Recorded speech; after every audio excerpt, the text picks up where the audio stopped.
Yes, you are now listening to the sound of Sports Reports is Ordered. And those sounds are brought to you by the one and only, the world-renowned, born in Texas, raised in VA, representing everything New Jerusalem. All of you to know, especially MAGA, that New Jersey was home to more than 200 skirmishes and battles during the Revolutionary War. You can't get more American than New Jersey. Don't bring feelings to a backfight. You know what I'm saying? You got me, your unorthodox statistician. Yes, I do believe in Joe Hendry. Yes, I do go left so much that you thought I was southpaw. Yes, I would never put my knee down like Tank did. Dodge and weave. I am 2-5. Tonight, we're going to talk about the NBA.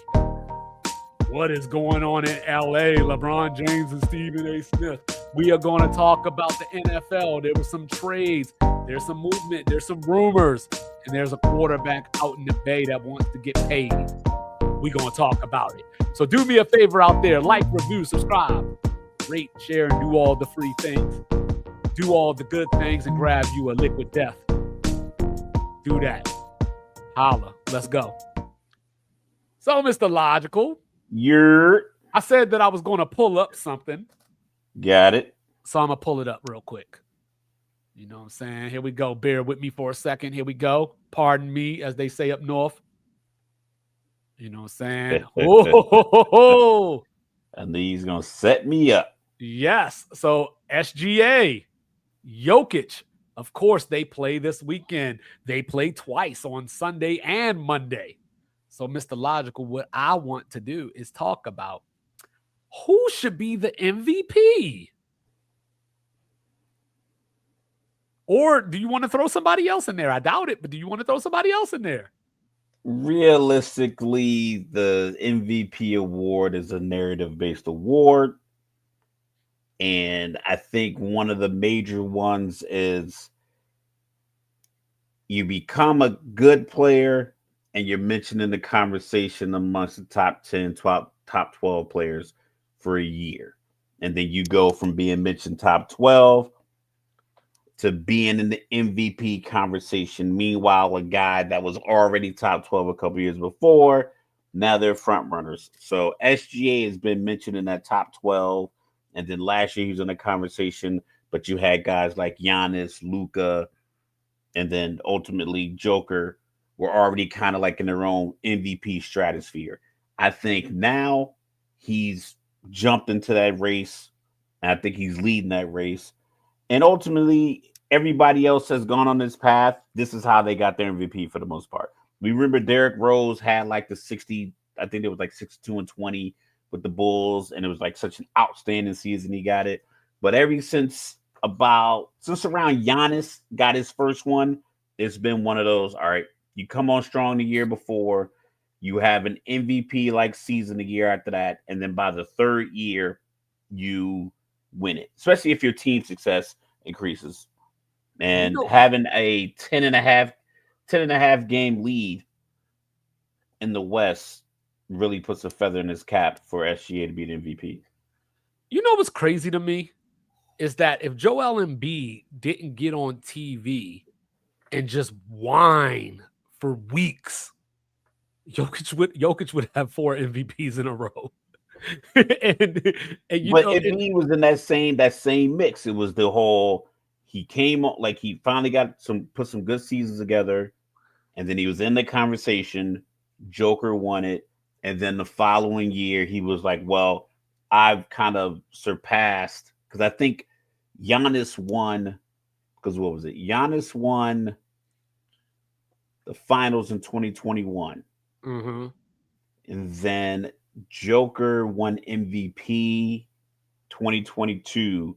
And then Embiid, and then they won the title in 2023. Yeah, and then Embiid won the MVP because Joker had gone out short of the finals in 22. That's when the Warriors and Celtics played. So like Embiid basically followed that same thing as like the guy won MVP twice in a couple of years, but didn't win the championship the same year he won MVP. So now it's time to elevate a new guy who's been on the cusp. Yeah, because that's the funny part about it. Outside. He was on the outside of the top 3 guys.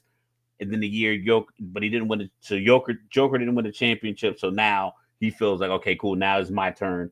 And then he goes on the second round, and he'll probably never be mentioned in the MVP conversation. Unfortunately, because his health is failing him. Yeah, and that was the funny part about it, because at the time that Jokic was winning MVPs, all the talk was he was the only MVP that had never played in the finals. So then he did that, and now it's just sad because now Joel Embiid is the only player that won MVP that hasn't played in the finals. But he hadn't played in the Eastern Conference Finals. So this is what I don't like about MVP, outside of, like you said, it being a narrative-based award. I hate the fact that you give somebody an MVP.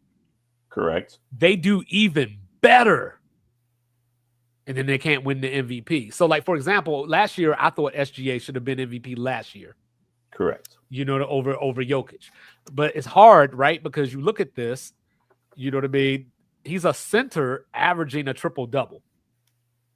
He's shooting 44% from 3. He's shooting 58 from the floor. And I'm not trying to turn this into a numbers award, but I'm just looking at this like, how could he not be valuable? Or like, how could he not be the most valuable? Because we've seen the numbers where they're first in offensive efficiency when he's on the floor. They're last in the league when he's off the floor. Yeah. But SGA. I don't think it's a slight to him, yeah. No, yeah. But also SGA brings defense, and that's little known, I guess, to some degree, because people see 33 points a game. But they average the same amount of steals per game. So that's the crazy part. And Jokic only averaging 0.6 of a block is hilarious to me. Yeah. But OKC has the defense, it's not just SGA, but they got J-Dub, they got Chet blocking shots, so collectively Oklahoma City is just a great team. Or let me not say great team. I don't want to be hyperbolic. They're a great. They're having a better season. They're having a better season than Denver. Yeah, so they're a great collection of talent. You think that would give the nod to Jokic? I think that it could, but the problem is, you brought it up. The problem is Oklahoma City's lead. If Oklahoma City was only up by like 3 games, then you could say, oh no, Jokic is right there on his heels. Like, it's going to go neck and neck. But literally, like, they're 11 games up. So what do you want me to do with that? Because I'm not normally Mr. Hey, whoever leads the best player on the best team. I don't roll like that. But when the lead is that insurmountable, and that was like last year, right? Because when we did our midseason last year, I had Jason Tatum as the MVP. Correct. Even though people think that I hate Jason Tatum, but I had Jason Tatum as the MVP. So it was just one of those things. But now, like, this is SGA's time. It's his year to win the MVP, even though. And that's Jokic, what up, Residente? What's going on, sir? Welcome to the pod. Check out the Pursuit of Forever. Every other Wednesday. A relationship podcast where people actually are in quality relationships and give quality advice. Yo, and just real quick, screaming in their phones in cars. And just real quick, love your girls, man. But look, so like, when I look at it, I'm not that guy that says the best guy on the best team should win the award. But when SGA, he's leading the league in scoring, they have an 11 game point lead. He's at worst the second best defender on their team. And he should have, not that it should matter, but he should have won MVP last year. So I think that's the thing. And that's the narrative part. It's like an audition. It's like you audition for the part, and the director, like, you audition for Ridley Scott, like you audition for Gladiator. And he's like, I think you can do this, but Russell Crowe's been doing his thing. My next movie, though, I got you in mind. So you might have some other success in between, and then you audition again. And now it's like, okay, you almost had this Gladiator spot when you auditioned. Now I'm definitely giving you the role. Same thing with like Denzel Washington with the Oscar. You probably should have got it for multiple movies, but it was like, you know what? We passed you over. So Training Day, you played the best dirty cop. Halle Berry, you bust that thing open. Here's your award. Here's your award. And I think a lot of awards work that way because it just depends on what you You think value. people busting it open for the awards? I mean, listen, stranger things have happened since the internet. But Okay. so for SGA, it's very young team, probably like the youngest team in the NBA. At least they're definitely the youngest, most like successful team. Orlando might be young, Washington might be young, Charlotte might be young, but they're terrible. But amongst like the top 8 teams in the league, I imagine they are the Yes, Oklahoma youngest. City is the youngest team. Yeah, so they might be, like I said, they might be the youngest in the league, but they're definitely the youngest contending team. So I think that's the piece. I don't think it's voter fatigue for Jokic, but No. it's kind of along the lines of a lot of the greats in the league that have won multiple MVPs or championships. Jordan talking about I took that personal. Every year Jordan won the MVP, like the following season, where the year he won the MVP, if he didn't win the MVP the following season, his numbers were better, like once every time. Somebody else got it, like Charles Barkley, not got it, but like someone else won the award. Right. Even though Jordan had MVP, more likely a championship as well, and the following year his numbers were better. It's just like you can't keep giving it to Jordan every year. We felt the same way a couple of years with Kobe. It was like the Lakers team success wasn't that great, but it was like this guy is literally taking a collective of just basketball players, not studs, not stars, but like for a while, like with the 1 year he averaged like 34.1 points, dunked on Steve Nash. Steve Nash got the MVP. So it's like, and then Kobe ended up getting one. Well, that's and then the best part. That stretch for LeBron, that 8-year stretch for LeBron, the Miami LeBron, because like the first Cleveland LeBron had a couple of MVP seasons there. I think he got 2. And then he had the 8-year run going to East Conference Finals and then the NBA Finals. I think he only got 2 out of that 8-year run. So It's a matter of I don't want to say you don't want to just kind of just keep giving award to the best guy in the league, because certain guys are going to be that. Jokic is going to be 28, 10, and 10, even though it seems crazy. It's just the way he plays. He plays efficiently that way. He's going to get those numbers.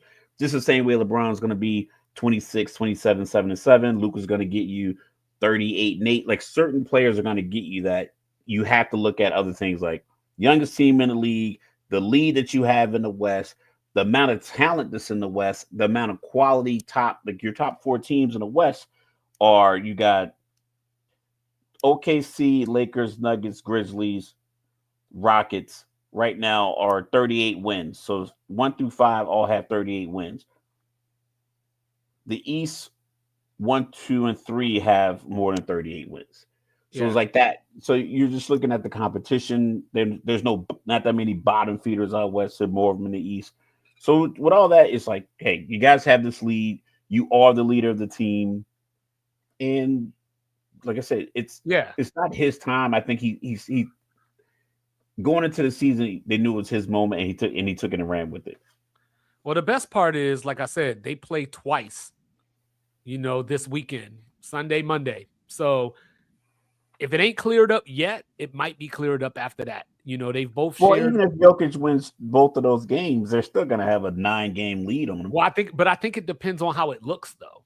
You know what I mean? Well, SGA is going to do his thing. He's not going to go out there and drop 17 points on 4. No, but it's one of those things where people live in the moment. It's the same reason why when we have conversations with people, you don't talk about a certain player, then they have a bad game and it's like, yo, he sucks, like whatever, and then the other player has a good game, he's a star, like off of one result.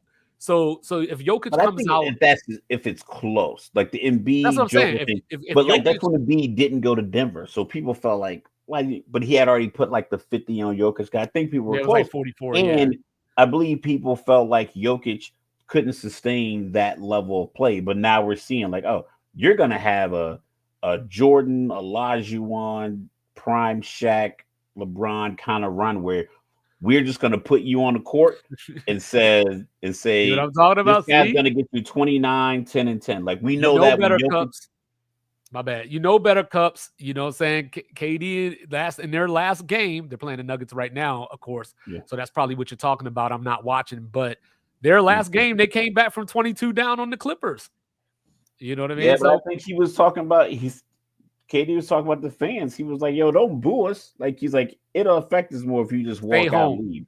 Yeah, No, he said if you just walked out and left. Like if you left, we would feel differently about it. yeah. But I'm gonna pull So it up right now. so how about speaking of cups, you know what I'm saying? Like make sure y'all checking out Cups in the Gang, Sunday, Monday, Thursday, Fridays. You know what I'm They're saying? down 7 o'clock 9 in the first Eastern. half. It's 40 to You know, 31. What's he but talking about? but also like since Cups is here, how about Peyton Pritchard and Derek White the other night? The 84 first points. the first Celtics in history to both have 40 points in the same game. Think about that franchise, right? Bird and McHale or Parrish if you want. You had, Paul Pierce and Antoine Walker, Paul Pierce and KG, and they added Ray Allen, and it's never been done before, so Two this is teammates hitting 9+ threes in the same game. It's San never happened in Residente the acting up. NBA. Yeah, like you know what I mean?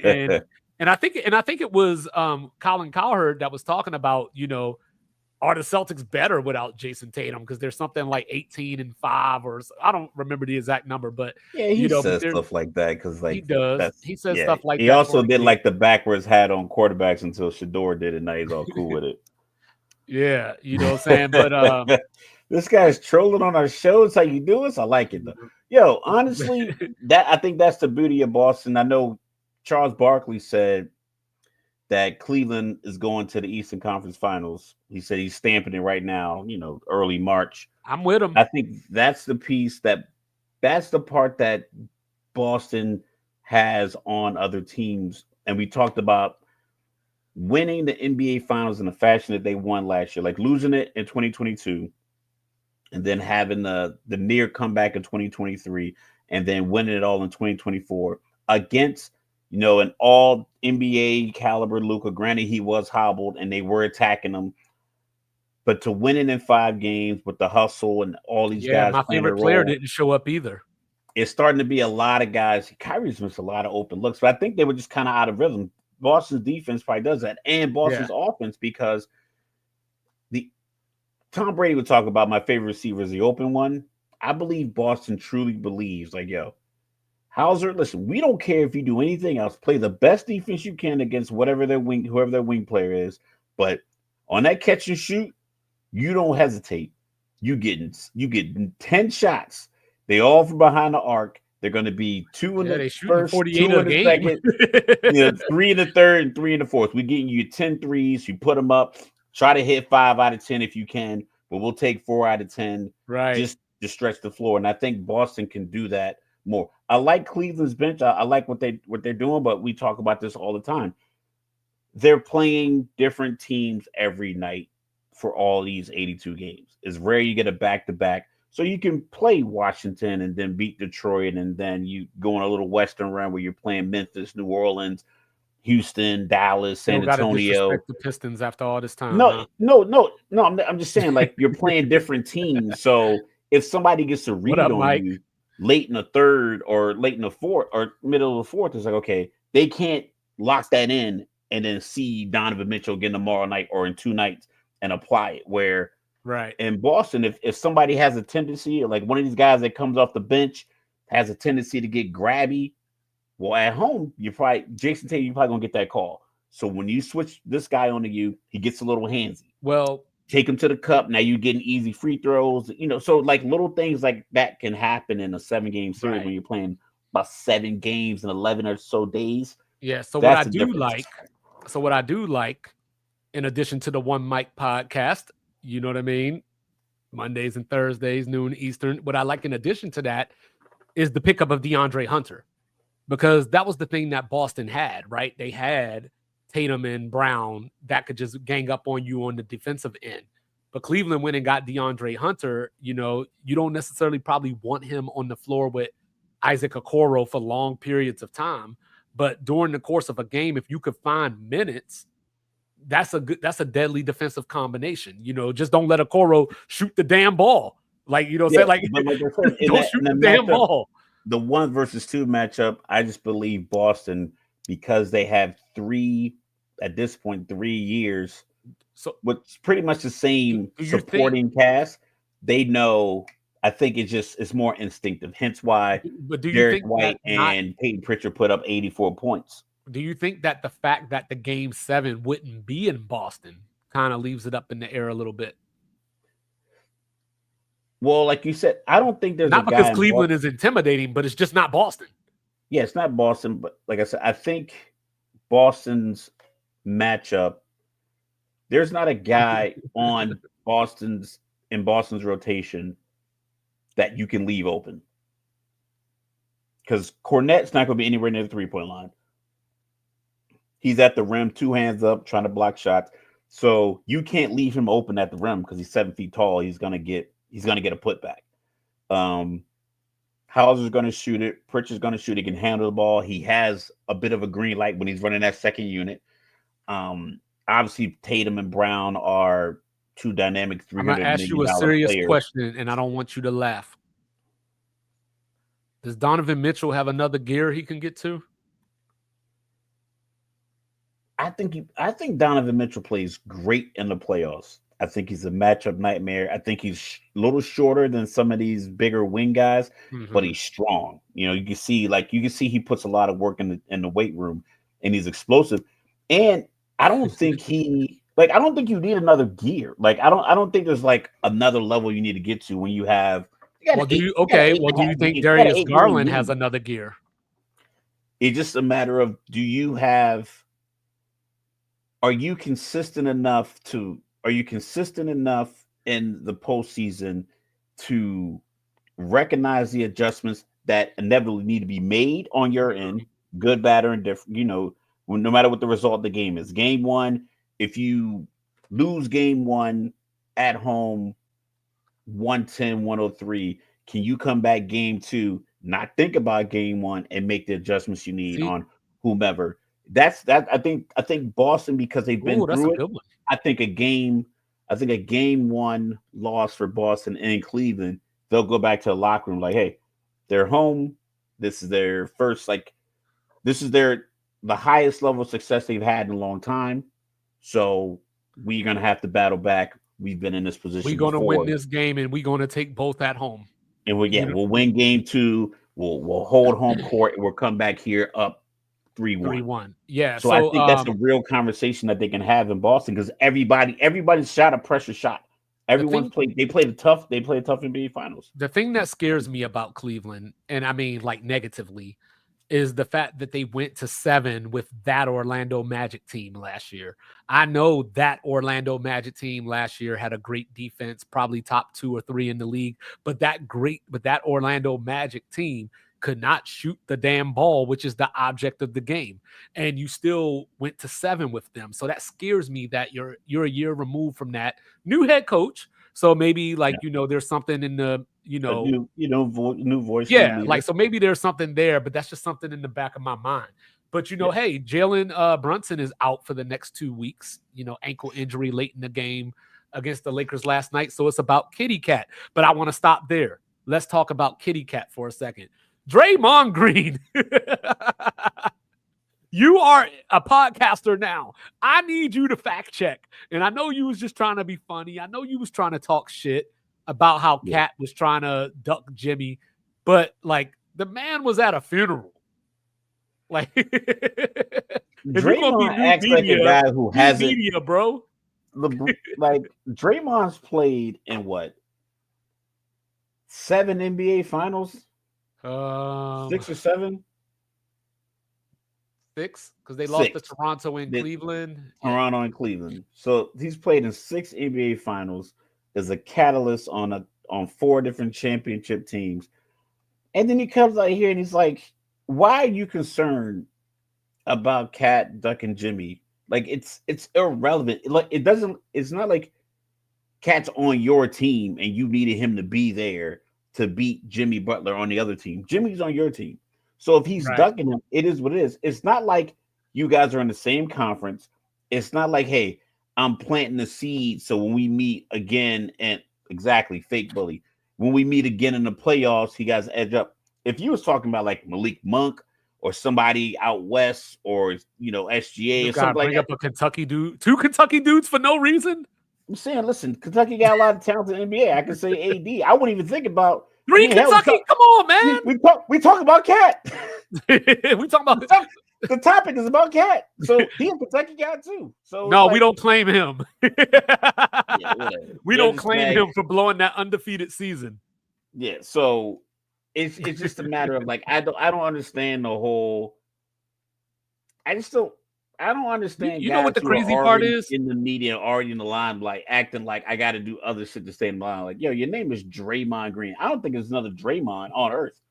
So for him to act like, oh, I got to make sure I say something that stands out is ridiculous. I know a Draymond. There's a Draymond on Facebook that I follow, Draymond Peterson, I believe. But hey, the funny part about it is the last time that Kitty and Jimmy Butler shared a court, Kitty outscored him 44-15. So I don't think he ducking nothing. For one, that was what, 6-7 years ago now? I don't even know. That was 2 teams ago for Jimmy. That was like 3 teams ago. Like, you know what I'm saying? And that's the thing about it is that, like, you know, I'm sure, I hope that Kitty sees Jimmy Butler and just goes, I'm going beast mode tonight. That's what I would like to think. Who drinking wine? Who got the wine? You drinking wine? You celebrating Geno Smith? We'll get to him later. But yeah, so when I look at the Knicks, they have a 3.5 game lead on Milwaukee right now. You know, and I don't know if Milwaukee's good enough to challenge them while Jalen Brunson is out. So, you know, but we'll see. They got Mitchell Robinson back. You know, but the last question I wanted to ask you before we move on is, so you were talking about the West standings. Yes. And Memphis is number 4, Houston's number 5. Is it critical for Houston to have home court advantage in the playoffs? In that series, I should say.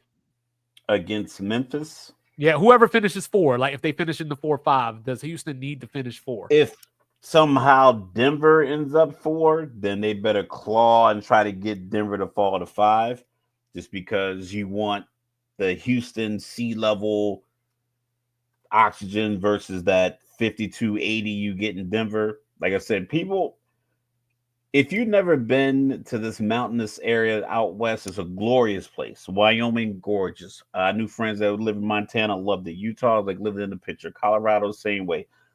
But me and Mike went to NCOA from Hill, which is 4,972 feet, and we went to Peterson, which is like 6,100 feet elevation, you know, above sea level. And you don't think it's that much. I played basketball. I felt it. You know, like your mouth get dry. You ever had your eyes dry on the inside? I thought my nose was bleeding for like 4 days. Oh my God, it was obnoxious. One day I was late for class because I was like, I couldn't breathe. Because like the hay, I was golfing, I was shanking the ball into the dust in August. But it's a slight difference. I know these guys are elite athletes, but I don't think there's any other place in the NBA that's even close. I think Phoenix is way lower. I don't think anywhere in California is sea level. Obviously, New York, New Orleans. I think every other place. Well, New Orleans is below. Flat. Yeah, I think every other place, like Denver is like the only Denver and Utah are the only 2 Wyoming, I think Wyoming is actually higher than Denver. But I'm talking about as far as NBA player, like as an NBA game, like you're only going to get, maybe you get what, 4 to 8 games in that region a year. So if you're Houston, I want it, you know, I'd want the games against Denver in Houston more than the games in Denver. I think Houston might be finding something. Because remember last time we spoke about Houston, I brought up how Jabari Smith was going to be coming back from injury, and they got to figure out, do you put him on the bench and bring him off, or do you put him back in the starting lineup and disrupt everything? Well, lately they've been playing Şengün along with Steven Adams. Like, who knew he was still around? You know, but they've been playing together, and you know, they've been having some good minutes on the floor together. So that could be a new wrinkle for the playoffs. So just something. Yeah, not a lot of teams have size, but you don't want to get in a Rudy Gobert situation where now they're trying to pick on Steven Adams and have him guard guys. Shit. You know, I'm still mad at Minnesota for switching Gobert on to Lucas. Like, you should have just fouled him. Yeah. Yeah, 100%. Yeah, and but of course, that ain't the biggest story around the association these days. The biggest story is y'all need to watch your motherfucking mouth. Keep my son name out your fucking mouth. And then, of course, my favorite part of the whole situation was Stephen A. today, on First Take. I saw the clip talking about, see, if I was in a room alone with LeBron James, I would have said to him, I wasn't talking about your son. I was talking about you.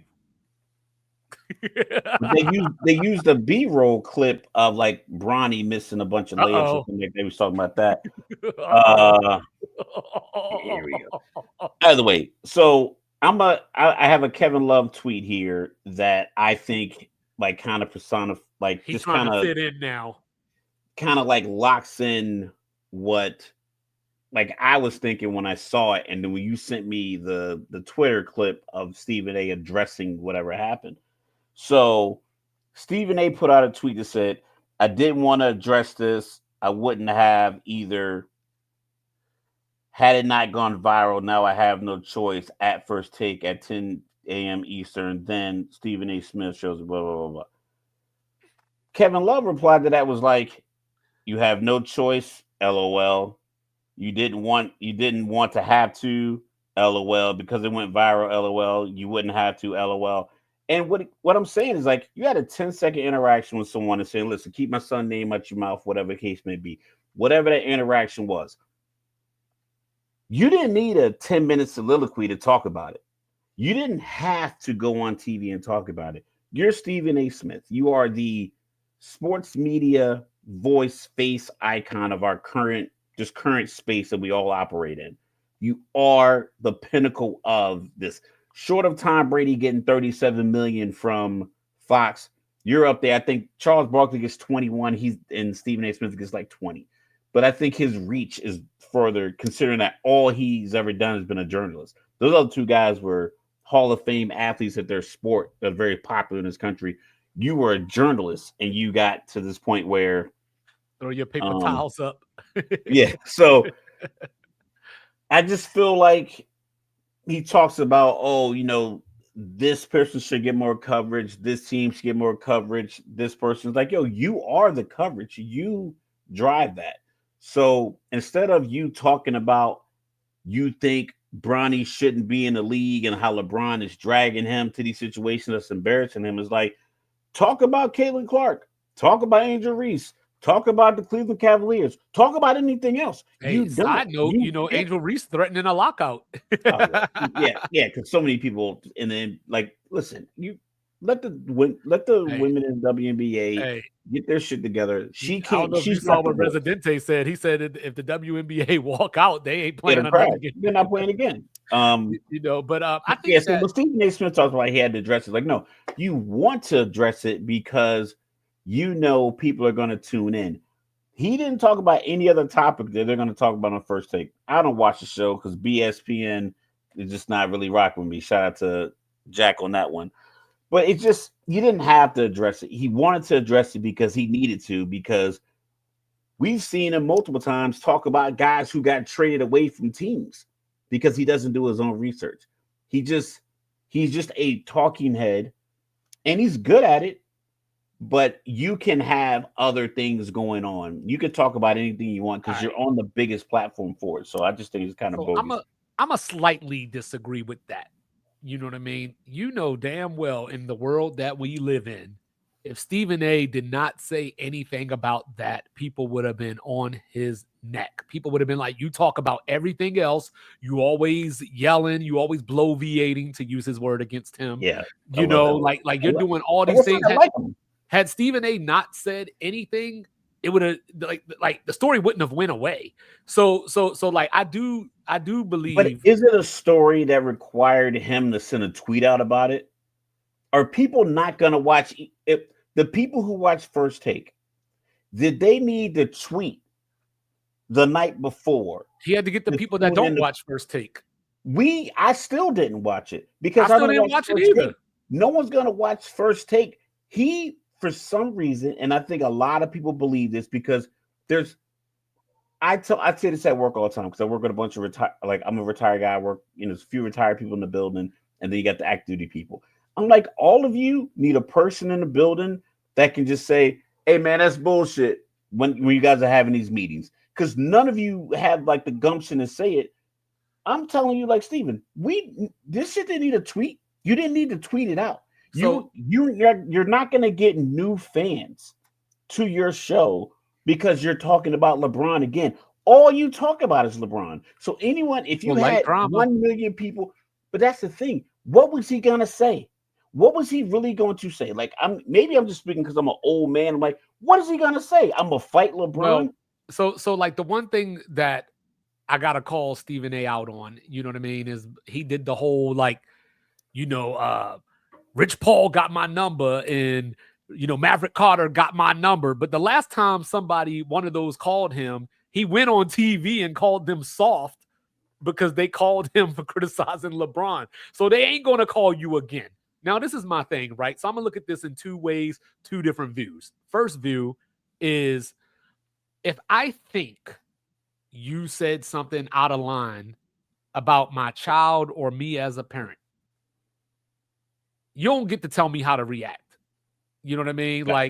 Like I'm gonna roll up on you wherever I see you. You know what I mean? And not to fight you per se, but I'm gonna roll up on you. And you know what I mean? Now, granted, maybe they saw each other All-Star night. I don't know. But you know what I'm saying? But I'm gonna roll up on you. All right. Now, second of all, when I went back to the original, and I don't watch First Take, so audience, fill me in if I'm missing something. But when I saw a clip of Stephen A, this was from January, where he was talking about, yo, LeBron, do something, man. Like, you know what I'm saying? Don't do this to Bronny, XYZ. Stephen A, for, I don't know, 90% of the conversation was talking about, hey, I'm rooting for Bronny. I just don't think he's ready yet. He needs to be in the G League. He's averaging 0.3 points when he plays for the Lakers. Okay, that's not out of bounds.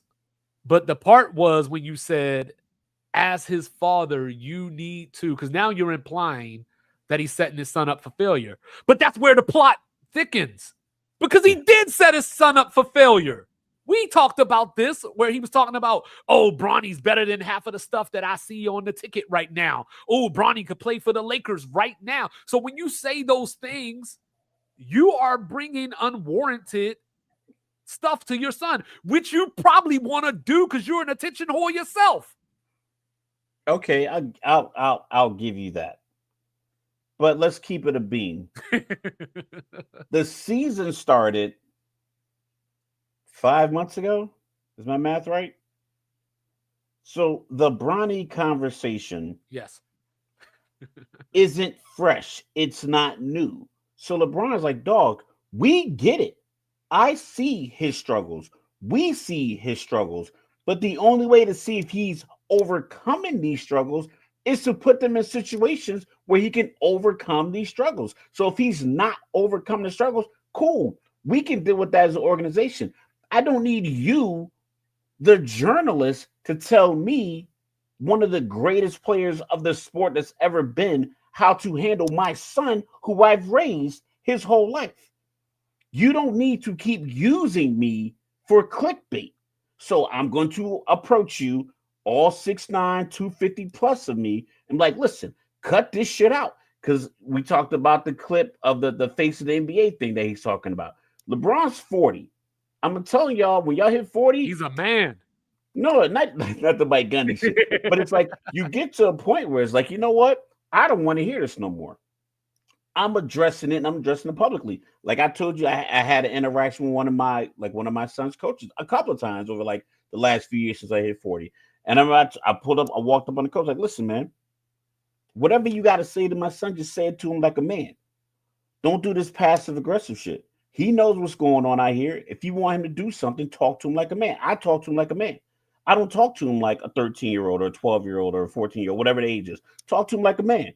Don't give him this passive aggressive shit because he's going to dismiss you, and you're going to be mad because he's dismissing you because you're not talking to him the way he deserves to be spoken to. So you do that, he'll do everything you need to do in between these lines. But I had to come postured up, little sweaty, little angry. But the just the constant use of LeBron, like you said, the face of the league. You're constantly using this BS narrative that because you're the face of the league, nothing's off limits, and I can talk about you all the time. He's like, yo, if you think about LeBron's situation right now as a team, he has a rookie coach that everyone said is gonna be shit, and because he doesn't suck, how many segments been about JJ Redick? I don't know. I don't watch. Exactly. We haven't seen much. We haven't seen any tweets from fucking Stephen A. Smith about JJ Redick because he's been successful. We don't have a lot of conversations about Oklahoma City because they're successful. These TV shows only want to talk about drama. Like, listen, dog, ABC has The View. You want to do drama? You do The View. I want to talk about sports. I don't want to talk about you constantly banging on this guy's son, pause, just to get clicks. Because that's all it is at this point. On him. That's the whole confusing thing just about bringing it up. Just continues. Like, we understand what the situation is, but it's like you can talk about the Cleveland Cavaliers and their 8-game lead in the East, but they talk about you got to watch out for Bronny. Like, you making a lot of assumptions. You making a lot of assumptions for somebody that doesn't watch because who's to say that when Stephen A. says whatever he says? He said it. He said it. Just hold on a second. He said it himself. He said the same thing Colin Cowherd said. Like, listen, when we don't talk about these other teams, y'all don't check in. No, I ain't talking about that part. I'm not talking about that part. I'm talking about whenever he has brought up Bronny. I'm talking about Bronny right now. Whenever he's brought up, I'm sorry, I fucked up already. When he's brought up LeBron James Jr., you know what I'm saying? I told you I call him Bronny when he started acting like a man. Listen, you know what I'm saying? So Bronny's Bronny. So LeBron James Jr., when LeBron James Jr. plays in the NBA, because he's played a few games, how do we know, because we don't watch, how do we know that when he's making these comments or talking about LeBron James Jr., it's not because LeBron James Jr. just played a game? You know what I mean? So if LeBron James Jr. has been in the G League since whatever, February, and then it's April, and Stephen A. just randomly brings up, man, Bronny, like, whatever, he can't help the Lakers, then it's like, yo, why you even bring that up? But if Bronny comes up and goes 0 for 7 and he's like, yo, Bronny's not ready, then LeBron need to chill. Like, you know what I'm saying? That's the thing. Bronny hasn't played in enough games to where this should be a topic of conversation every single time he comes up. We already recognize he is struggling in the NBA. I'm simply saying Stephen A. Smith and Colin Cowherd and all these guys who are getting all this money to talk about sports, they say it all the time. I talk about the Lakers because you guys don't tune in when I talk about anybody else. And that's it. It has nothing to do. Bronny dropped like 30-something in the G League. You think that was a segment on First Take? No, because it was the Probably G League. Not. Because it's the G League. How many games do you think Junior has played for the Lakers? If I had to guess, I think he probably played like 15. He played 18 games. Okay. Yeah, he's not doing great. I'm not fronting. I'm not acting like he's out here. I'm not talking about that. I'm not talking about that. I'm just saying for Stephen A. to talk about him. If LeBron wasn't in the league, and if for some reason Jerry Jones had to move the Cowboys to St. Louis and sell the team, they'd have nothing to talk about. And that's my problem, is the fact that you had an interaction with a grown man on the sideline telling you, yo, keep my son's name out of your mouth. And then the next day you go on TV and talk about how the man told you to keep this information out your mouth. You remember, what the fuck else are you like? Do you not are you dumb? Like, are you dumb? Like, that's my problem. Is like, why do you is you stupid or is you dumb? You stupid, is you dumb? And that's my problem. It's like, yo, talk about something else. He could have literally said this. It could have been a 60-second thing. Like, listen, me and LeBron have not always seen eye to eye. I respect him. I respect him as a player. I respect him as a father. I think he's one of the greatest players in the league. He had, words for me, and I understand that. But going forward, I want to keep our relationship professional. Like I said, I have great respect for him and his family and everything they've done for the league and everything he's done for the league and everything and the example that he has been for players, for men, for black men, whatever case may be. So respectfully, I'm going to keep it there from that. And, like I said, me and LeBron, we obviously have a relationship. I have all the guys' information. We'll talk about it later. But as far as like this show, I want to respect his wishes. Granted, yeah, people will keep talking about it. But then at least he can be like, hey, people keep bringing it to me. And the conversation can come up. And then people come on the show and he can be like, hey, listen, like I said, blah, blah, blah, blah. But he didn't have to send out a tweet about it.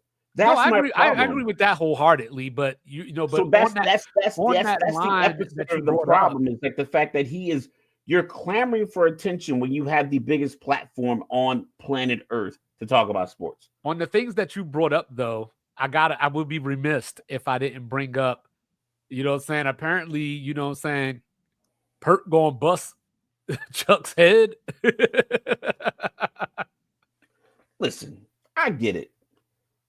We tend to say something about that in a second, Mike. Okay, what if you don't believe that? Because I'm gonna tell you what I think happened, but go ahead, Raph. I get it. I just went on a rampage about Stephen A. Smith. My problem is Stephen A. Smith claims to be an old school guy.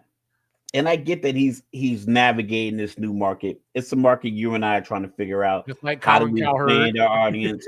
How do we get to the point where, because we've had conversations on this show, and then a couple of days later, we send each other tweets or videos or clips of people on TV saying exactly what we said on the show on a Tuesday night or a Monday night. But our shit is more John Blaze than that. Yeah, I'm saying, so like I get it that everyone wants to be on these platforms, including us. Get him, Raph. Get him, Raph. Get him. John said, let it be. Kobe was never saw. Kobe went on TV and said that Carmelo and Shaq cheated on their wife. Like he said that out loud. Like, let's not front. Hey, yo, let's keep it a bean. Let's keep it a bean when we talk about beans. He literally get on TV and say Carmelo and Shaq cheat on their wife. He told people that out loud. I ain't gonna lie. I despise everything about Karl Malone with every fiber in my body. But when that motherfucker said I'm hunting little Mexican women, that shit was hilarious. But anyway, this is what I think, Mike. I think that LeBron James. You stop, Raph. I think that LeBron James is the type of dude. He likes a little grease. He likes a little glaze. And so when you go against the grain, against the grain, he has it out for you. So what I think happened, no facts.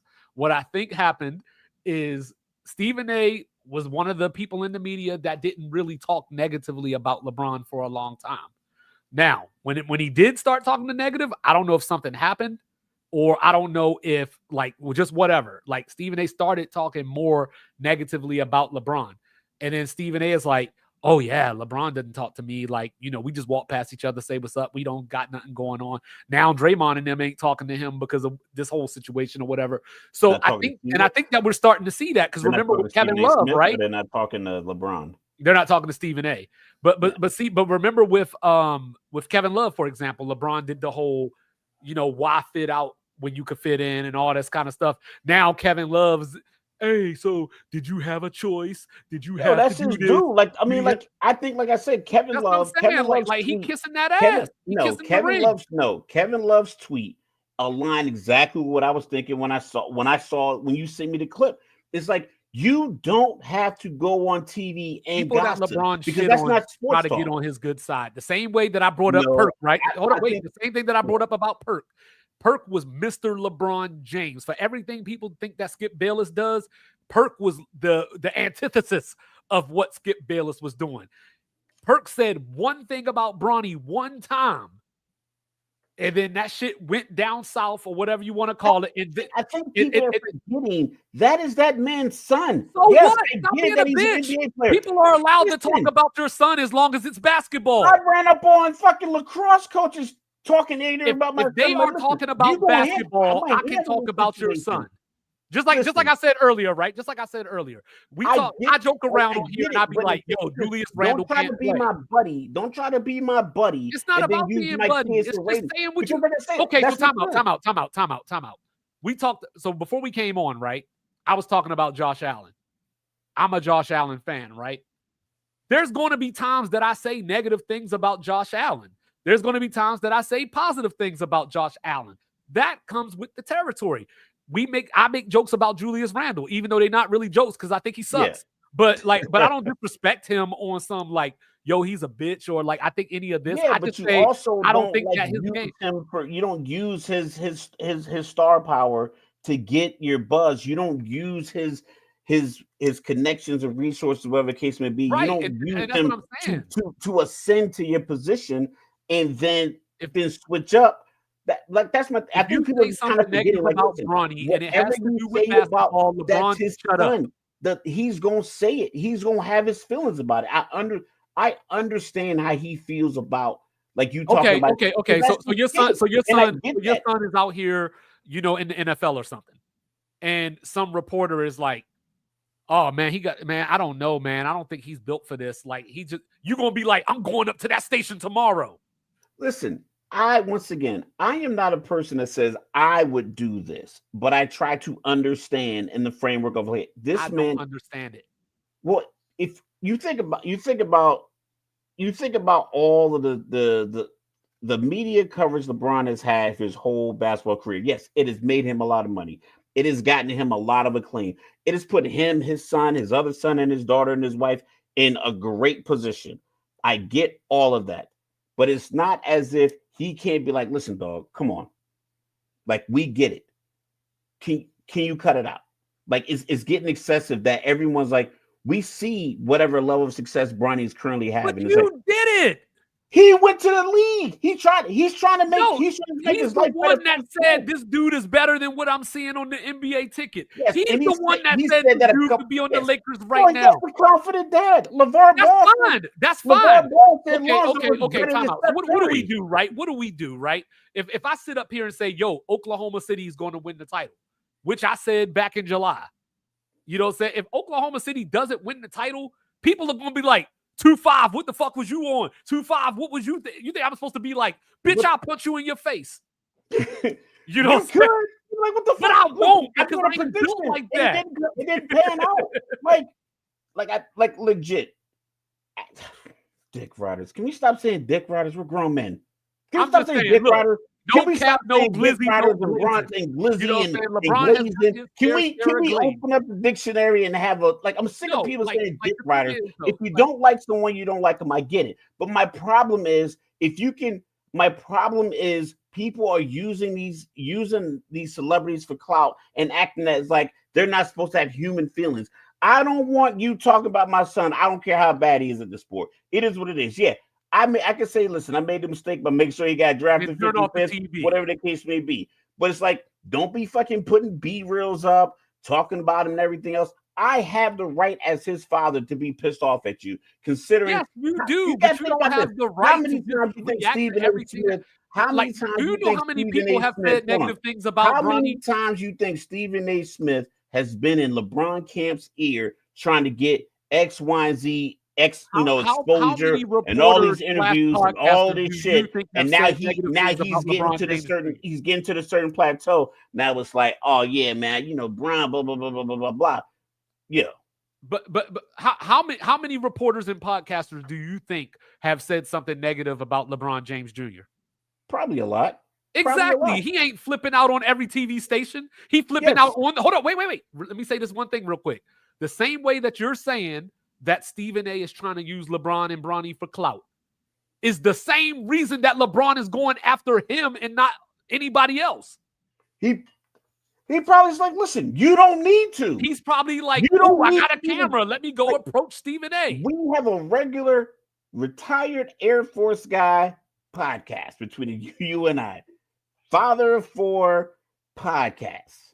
If we talk shit about Bronny, LeBron's not going to hit our Twitter. He's not going to hit our Facebook page saying whatever. But he's like, yo, dog, you have the biggest platform.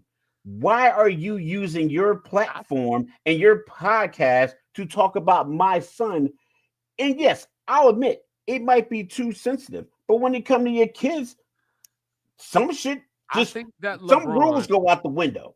Some rules go out the window. At some point, Stephen A. did something that LeBron didn't like years ago, or said something that he didn't like years ago. I think it's a lot. Now he's using like the Drake situation. I think a lot of people. I think like the way Drake, like the way I feel about how people kind of jumped off of Drake's team is like, yo, you've been on my team for a long time. To include LeBron, I'll include LeBron. What?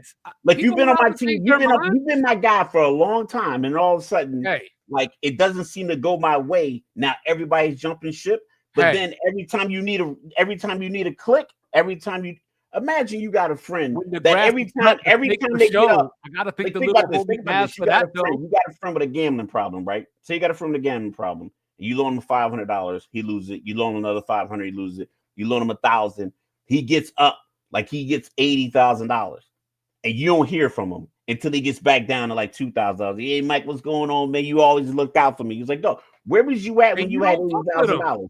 That's a good thing. You're finding out who's fake. Yeah, and I think he believes that Stephen A. Smith is less authentic than he presents on TV, and I think putting out a tweet like that just kind of aligns with him.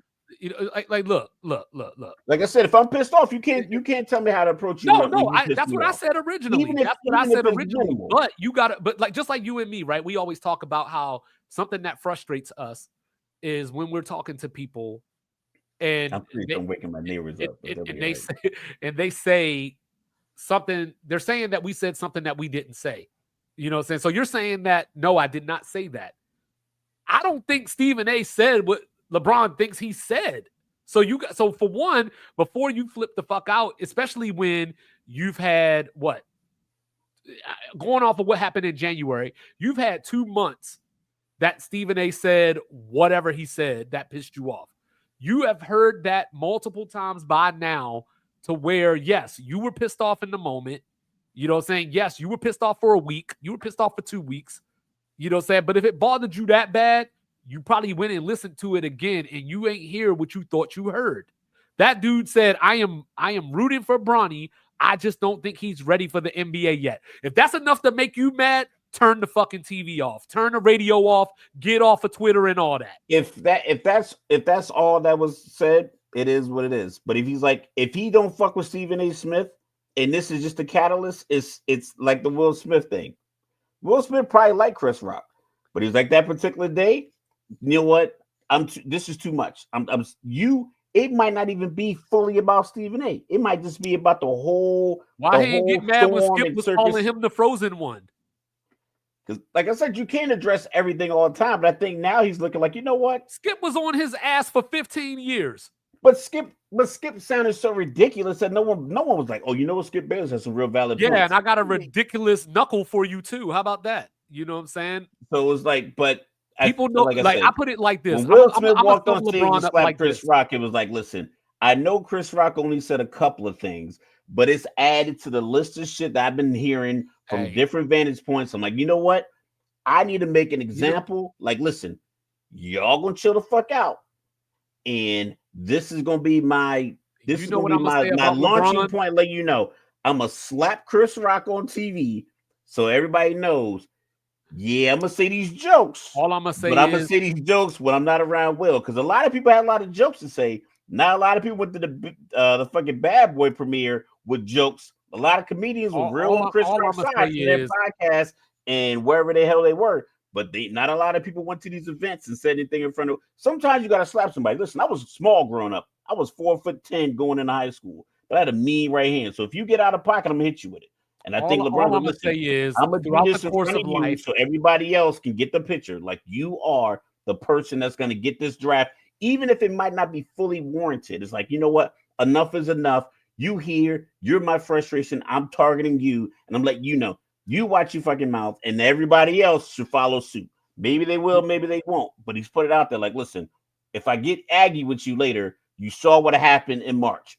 It could get funky any week that you want to ask for. Throughout the course of life, people have shown they know who they can fuck with, and I'm gonna leave it at that. You know what I'm saying? So, you know what I'm saying? It's about that time. It's about time for somebody to get paid. But while we're talking about this, let's check out some stuff. Let's look at some things. Yo, shout out to my son, the chef, bringing me beef bulgogi while wearing my Kunsan jersey, which is ironic. That's spicy as fuck. Yeah, you up in here sounding like Rocky right now. Shout out to my son, Adrian. You know what I'm saying? But look, check it out. You know what I'm saying? That's why he's my favorite. I love him all, but he's my favorite. We got some stats up here. Okay. You know what I'm saying?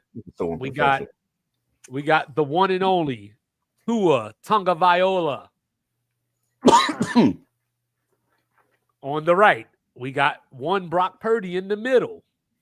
On the left, we got Mr. Daniel Jones.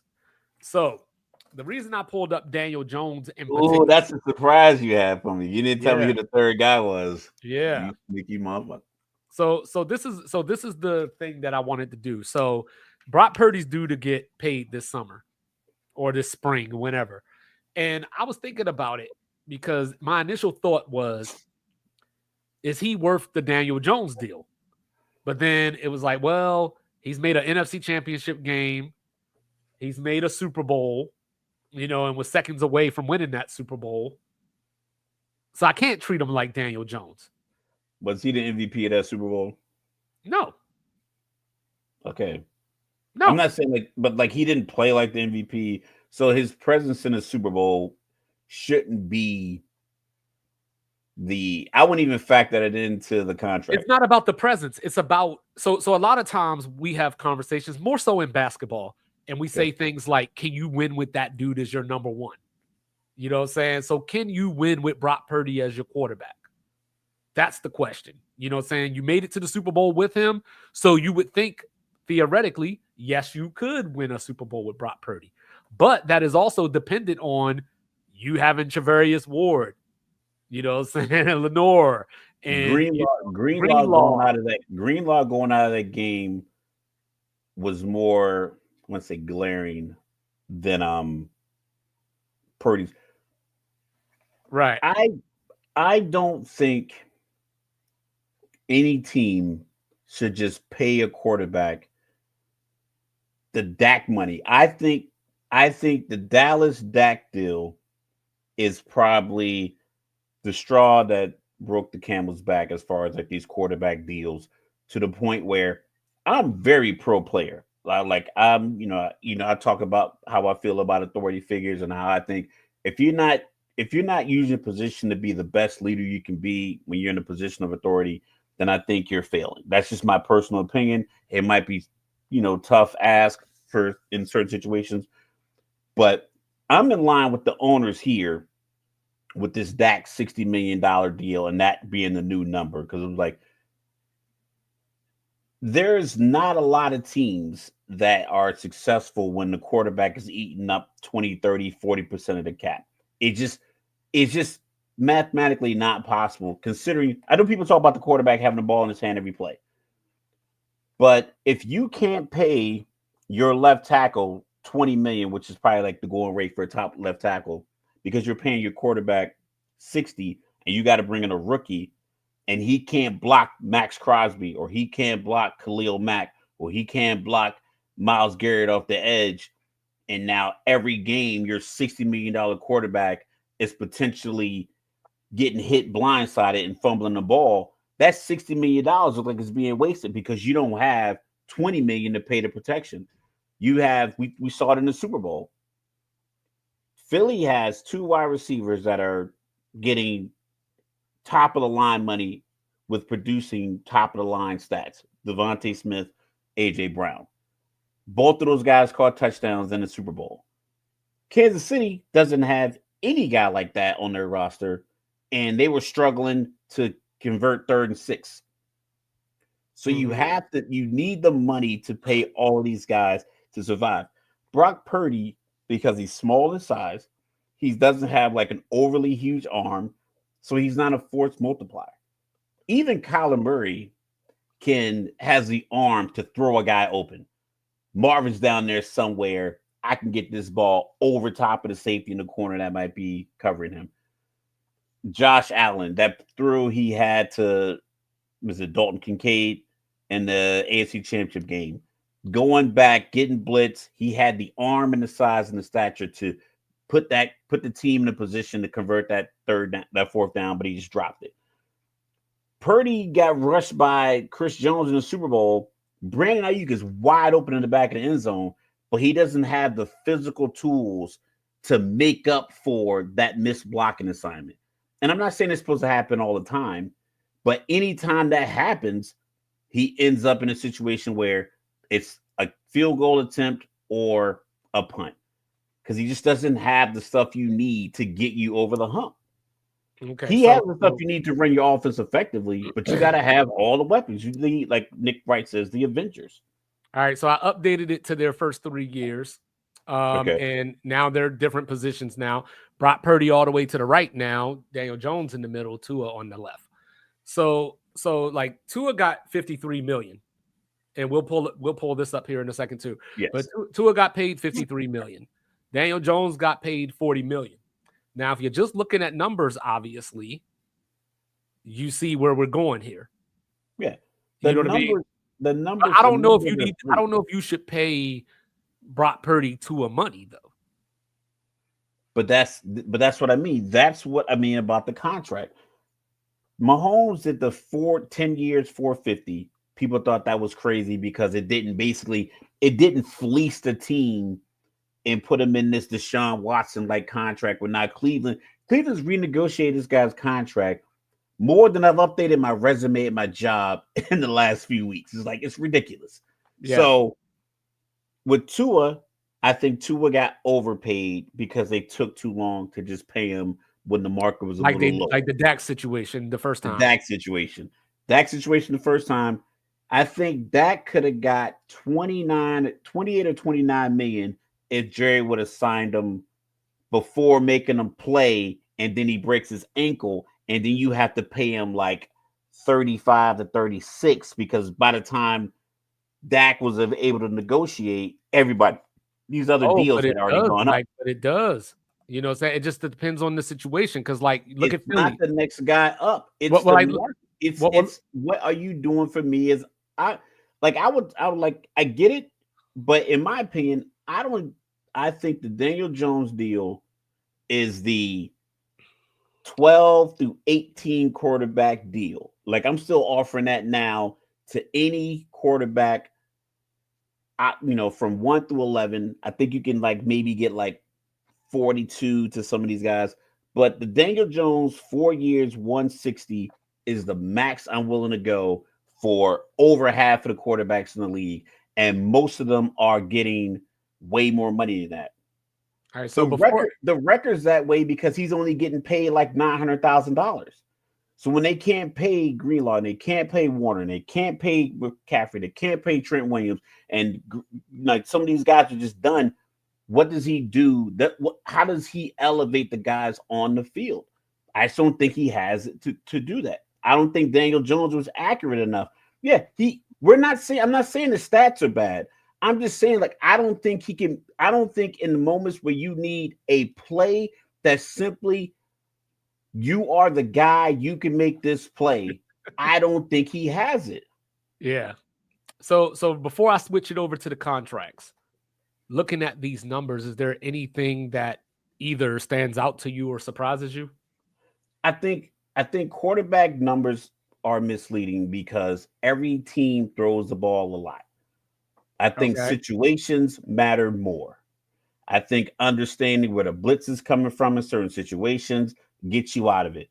That overtime with Kansas City in Super Bowl last year, Mahomes didn't play great. It's just that on that 4th and 6, he knew that Joey Bosa was going to crash down. Kelsey was wide open in the flat, but he was like, I don't need to throw this ball and put it into a situation where now Kelsey has to catch it, turn upfield. Bosa moved. I'm going to get this first down. And then on the touchdown play, it was very similar to the touchdown that they ran the year before. So he looks across the field and sees, okay, this is what Philly did last year. I think they're going to go 0, or no, they're in zone coverage. This guy's going to take his eyes off of McCall Hardman if I put him in zone. That's what a force multiplier does. That's what I need my quarterback to do. Because Mahomes' stats aren't like crazy great year after year. He had the 50 touchdown year and he had another MVP season. But in those crunch time moments, I need you to be able to make these plays that even the play I call, you can make it better because you see what's going on the other side. A lot of these guys play 3 years. They have adequate numbers like Tua or like Purdy. And then we think 64 touchdowns in 3 years. You give him the big contract. We lock him in. He's gonna do even better. you're gonna lose players, and it's not even rocket science. It's not even crazy math. It's like if I give one guy who plays one position, which is dependent on so many other guys being successful, if I pay him that much money, I need to make sure that Juwan Jennings can really run routes better than Brandon Ayuk, because I might lose Ayuk. I really need to make sure that Ricky Pearsall that we drafted last year can replace what Debo gave me. I need to know, like, this tight end that we got out of, Montana State can do what Kittle is doing, because we're gonna eventually lose these guys, and I'm not gonna trade the quarterback, especially if you're giving them $50+ million. It's like I need you to do certain things. I need you to be a force multiplier on my team, and if you aren't, it's gonna show. It's gonna be either mediocre seasons, 9-8, 10-7, which is a good year, but it won't be sustained playoff runs, because you need the bodies. You need the top level all pro bodies in multiple spots on the field, and you're not going to be able to pay them if you give one guy $60+ million, which is what everyone was thinking he was going to get, because that got 60. All right. So looking at this, we know that Dak's number one, 60 million.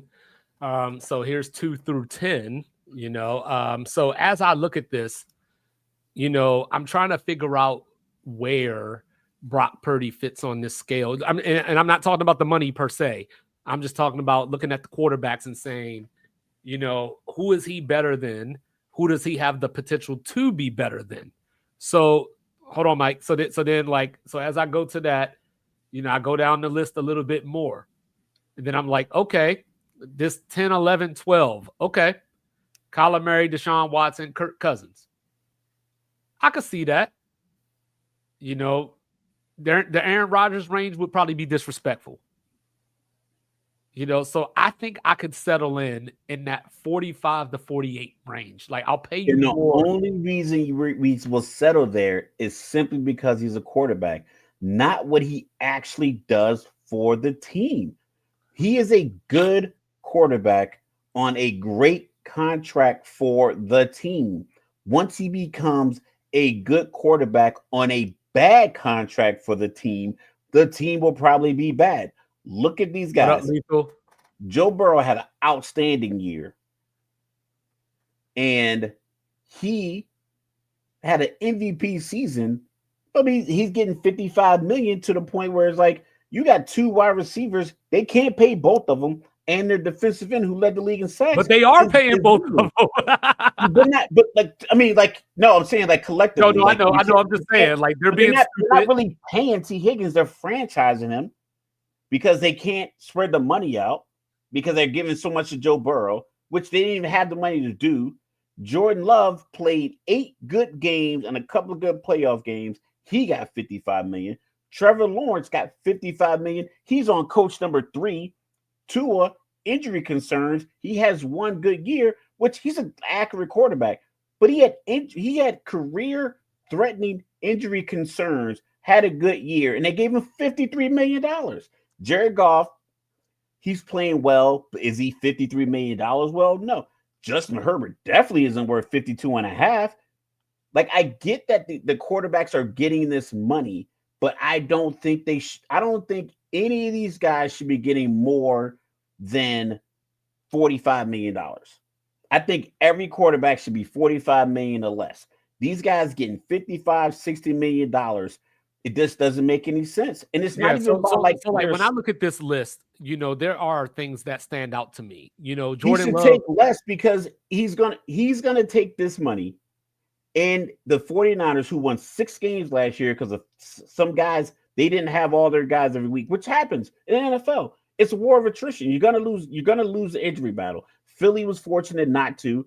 Some teams had to overcome it, but you're gonna lose guys. You're gonna lose guys to injury. If he takes this money, he's gonna lose guys who aren't coming back in 6 weeks because they're on other teams. So what's gonna happen if I'm an owner and I give a guy $50 to $60 million, coach is on you, because I can't get rid of him because I still owe him this money. So when I need a change, a la Trevor Lawrence had a Super Bowl winning coach fired because they can't get rid of him because of the contract. So the coach is gone.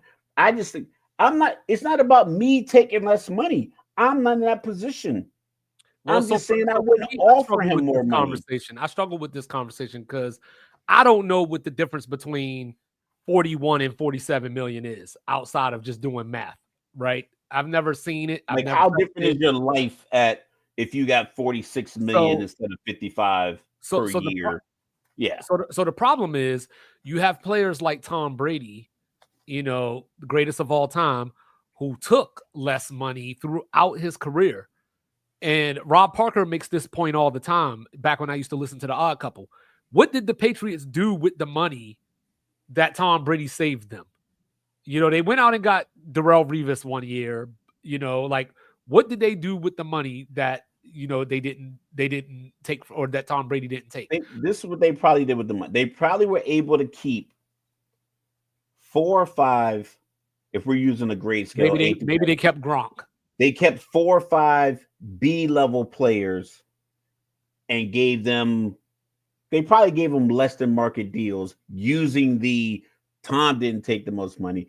And they probably kept that defensive tackle, that linebacker, the safety that probably could have gone somewhere else. They used that to get the free agent, Stephon Gilmore, Darrelle Revis, Randy Moss. I think they just used that money to kind of fill out the roster. There was never a time when Tom Brady was playing where we felt like, short of the wide receiver core, when the wide receiver core wasn't that dynamic, they still kept dynamic tight ends. So the passing game was good, and they ran multiple running backs at you, which are pretty cheap. So being able to keep your offensive line intact, being able to keep your defensive line intact, where the game is won. That's where the game is won. The problem is people keep thinking like it's the quarterback. It's not the quarterback. People will say right now that Patrick Mahomes is probably a better quarterback than Jalen Hurts. But who looked like the better quarterback in that game in February? Both Super Bowls. Both of Super Bowls. He looked better because his line is better. Well, looking at this, right, and I don't want to be that guy because granted they draft well and everything else. And also, this Jalen Hurts deal. I don't think Jalen Hurts' contract kicks in until this upcoming season. I think he was on that's why they can't get Myles Garrett, and they had to re-sign Bond, and but that's what we were talking about lethal with James Cook when we were talking about should he get 15 million. It's like Buffalo only had 12 million in cap space. But as I look at this, you know what I mean? Like, and I don't want to be that guy because I'm not that guy that does the whole championship thing. But as I look at this list, right, look at the top 10 quarterbacks on this list. How many of them won Super Bowls? You know what I'm saying? I got what? One. You know what I'm saying? One, because Kyler Murray is number 10. Three played in Super Bowls between Jared Goff, Joe Burrow, and Jalen Hurts. And Jared Goff didn't even play in that Super Bowl on this contract, did he? I don't think he played not on that contract, but as far as talent. But like I said, that's a good question. Playing in a Super Bowl to me, I don't want to poo-poo it because I think the answer is no, lethal, but it is an accomplishment in and of itself.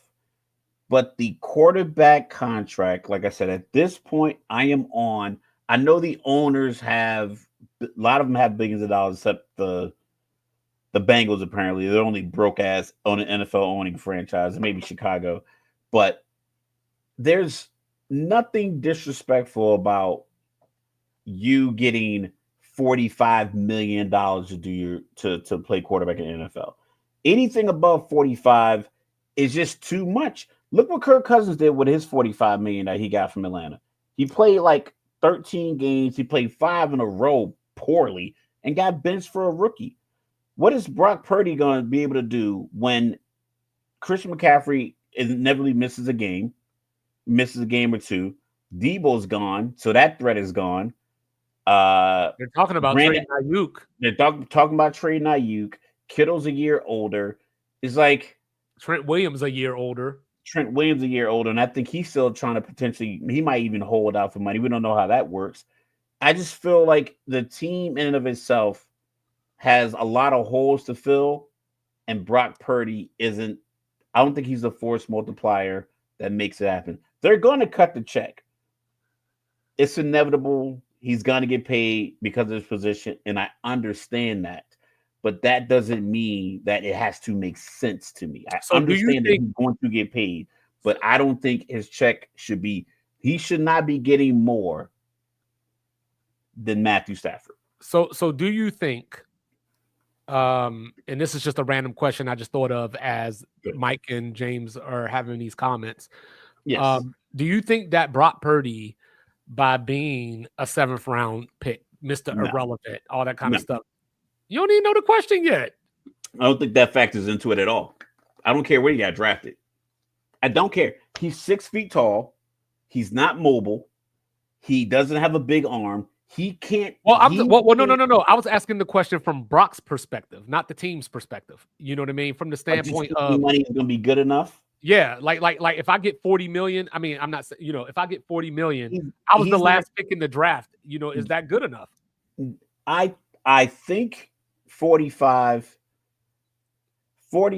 is way more than good enough. And I'm pretty sure if you look at like what he's currently getting and the money, like it's all going to be just ridiculous to see a check with that many zeros on it. And I understand that.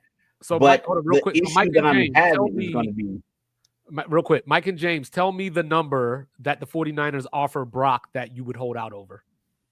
Yeah.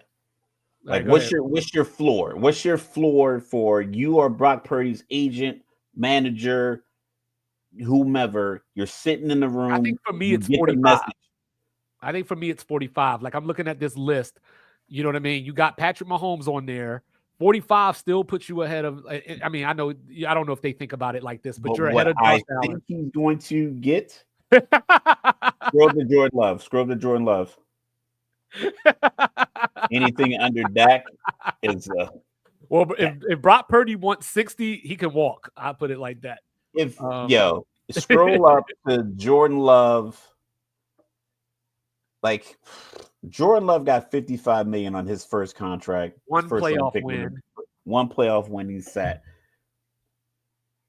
And like I said, I don't want to disregard playoff wins because it's important to play football and win games. But I'm just a logical thinker. And logically, it does not make sense to give a guy who isn't dynamic that kind of money. I felt the same way with Justin Herbert. I felt the same way with Trevor Lawrence. I felt the same way with Tua.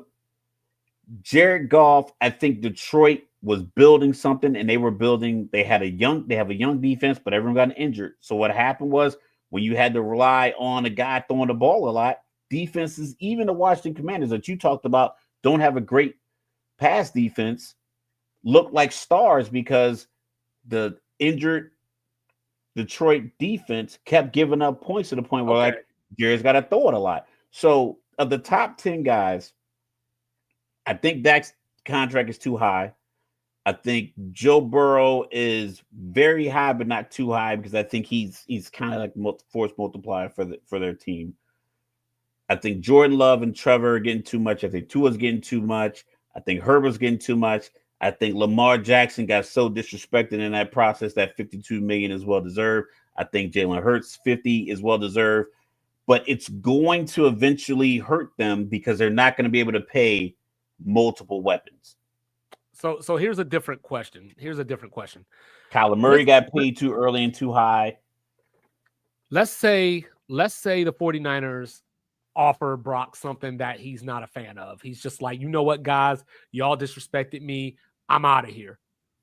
What do you think Brock Purdy gets on the open market, like from another team? And for bonus points, who would that team be?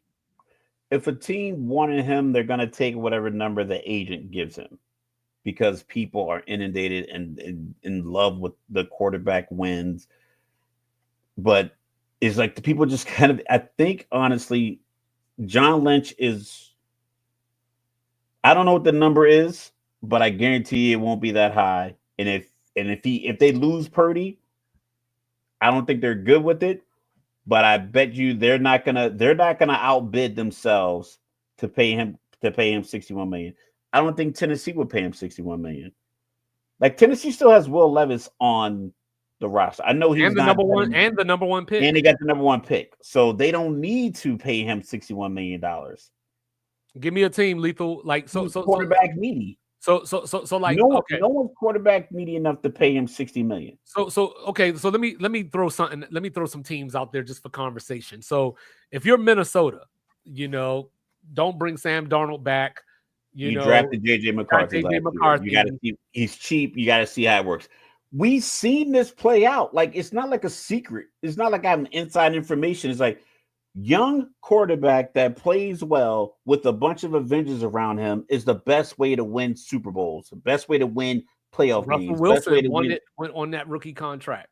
Tom Brady went on a rookie contract. Mahomes went on a rookie contract. Jimmy Garoppolo had a favorable contract, didn't win. Matt Ryan had a big contract. Lethal, I like the way you're thinking, Lethal. I like the Steelers wouldn't give him $60 million because they wouldn't give him $60 million, but you know what I mean. But that's what I'm saying. Like that's what I'm trying to say. Like I don't know. Like just off of forget the point about your head.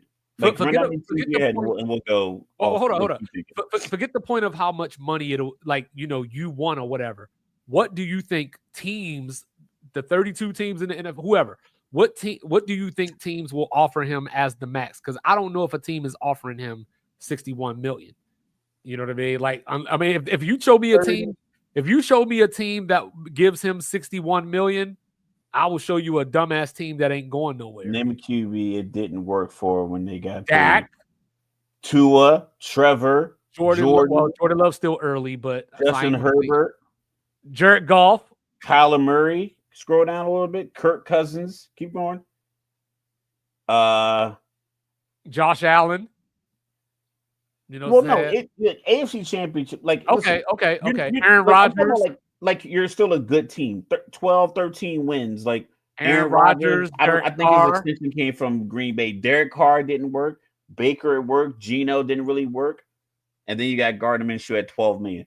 I'm not saying he should get like peanuts. Deshaun Watson, the games that he played, he's only played at the end of the season. Deshaun Watson, a guaranteed contract, $230 million.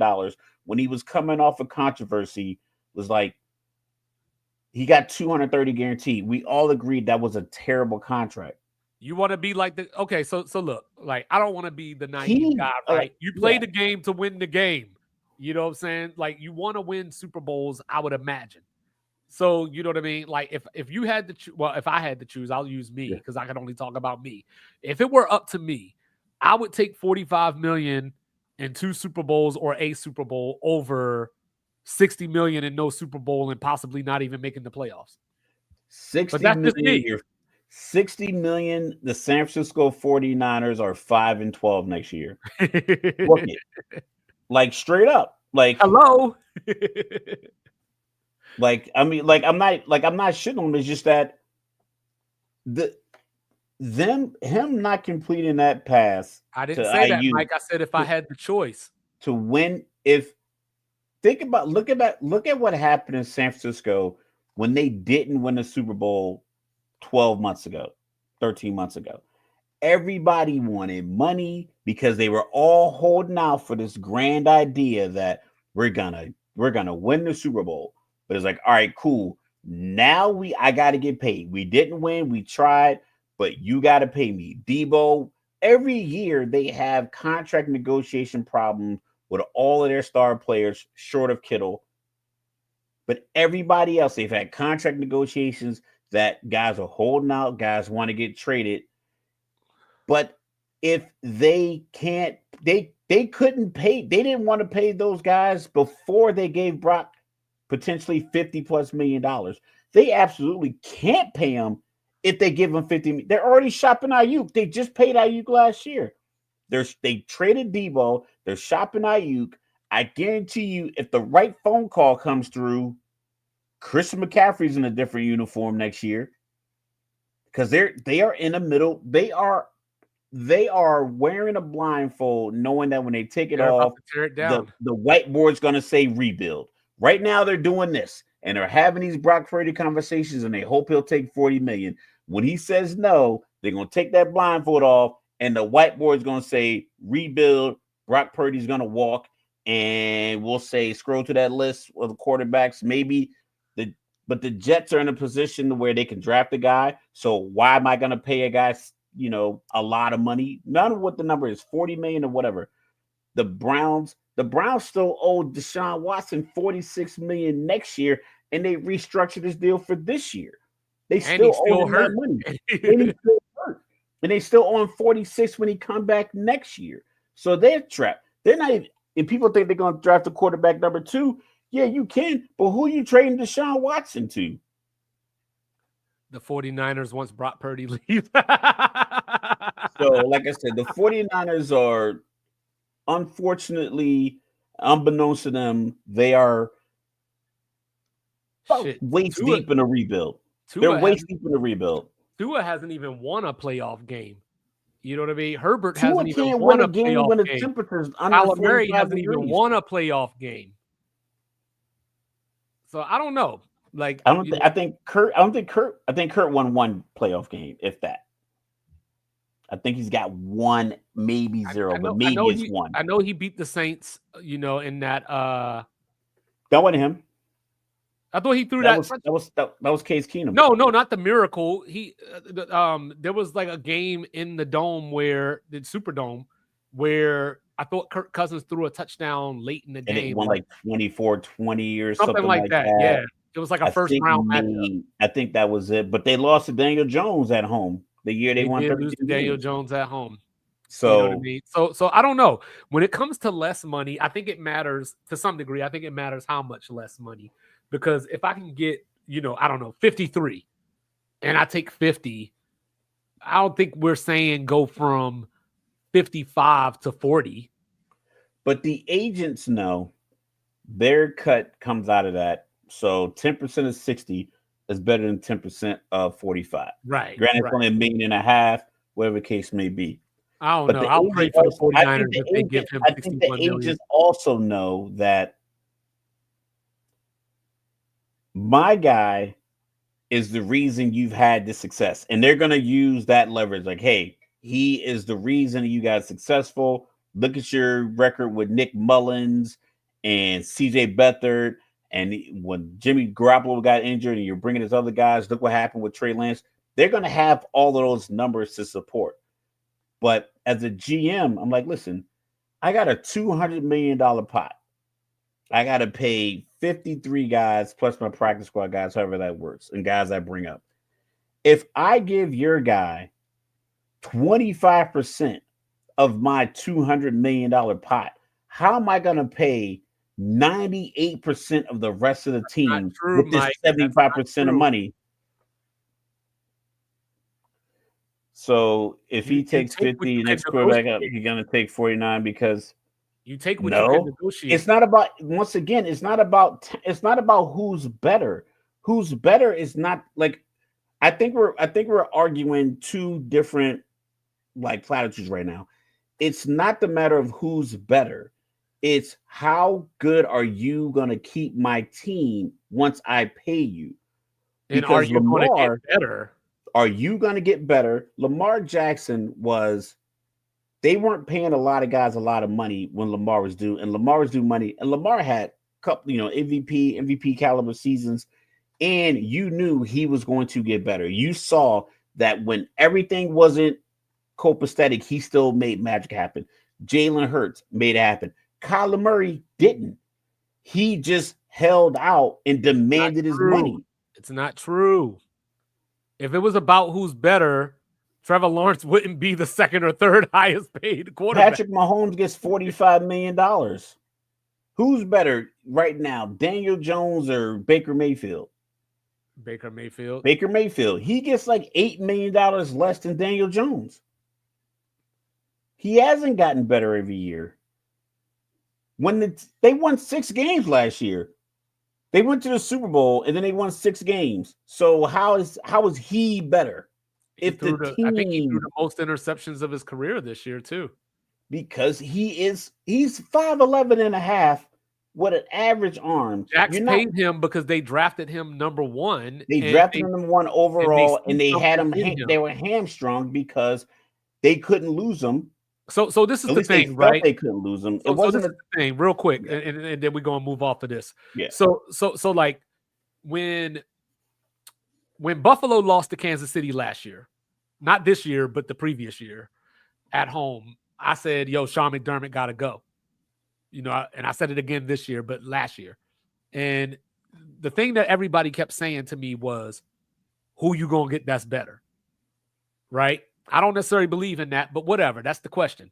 So if Jacksonville doesn't pay Trevor Lawrence, who are they bringing in? You know what I'm saying? Like, they're not bringing in Sam Darnold to replace Trevor Lawrence. You want them to draft, JJ McCarthy or something? Like, who are they bringing in? You know what I'm saying? One of these teams Yes, is they gonna made him have. because he went number one and they see potential in him. You Yeah. know what I'm saying? Like, for whatever reason, they see potential. Like a lot of, you got to remember, we see these dudes on game day. They see these dudes every day in practice, but that's the thing. Like, who are they going to replace Brock with? It might not matter, because then you can strip it down and completely rebuild the way that you need to. Because they are probably close. They're closer to a rebuild than they are to a reload. You can tell by the way they're moving their other assets. Unless they really think the people they have in the building, like, listen, I'm not a talent evaluator, but I imagine that expecting guys who've never had 1,200 yards and 8 touchdowns receiving or rushing to do that when you get rid of the other guy is probably not the most logical approach to it. So realistically, they're going to offer Brock Purdy a contract that allows them to replace those tools. I don't think Seattle does a deal in conference if DK Metcalf haven't moved yet. I don't think they make the Seattle to San Francisco trade. I don't know what you could do there, but Devontae Adams is 32, so that's not really a move. If you want to get T. Higgins from Cincinnati, you probably got to give up some draft picks. So it's like more than 11. I said the most of his career. And I think he played less games. I'm not saying Brock Purdy is not a good quarterback. He's just a good quarterback. To be the top in your position for every other position, you got to be great. Like Max Crosby, okay, DeMarcus Lawrence is a good defensive end. He's not getting Max Crosby money because it's time for his contract. Every other position gets evaluated on what I think you're going to do for me going forward. Every other position gets that. Yeah. Except for quarterback, they get paid off what will I do without you. You'll probably go 9-8 if you just get a regular quarterback. Yeah, for sure. You know what I'm saying? But hey, if you appreciate the engagement, I like it. I like when it's different engagement. It helps me think differently instead of just having the same like back and forth. Well, if you like arguing about quarterbacks, let's do it again. Because if these two dudes are the future, is the NFL in trouble? So Lethal should be very familiar with this. We're talking Trevor Lawrence and Justin Herbert. Which one is better and why? This is where we're going to need outside engagement, because me and Mike had this conversation earlier before we went to work. And my analysis of these two players is that I think Justin Herbert. Actually, hold on, let me do that again. Hold up. I don't want to give Justin that. I don't want to give Justin that extra year. So I think Justin Herbert is a good quarterback. I think he's good for Los Angeles. But if we have to be honest, he is on his third coach. Coaches that when quarterbacks win playoff games, them entering the next season with the new coach, not likely. Doesn't happen a lot. A lot of guys don't really get fired at the playoff appearances or playoff victories. So Justin Herbert's on his third coach.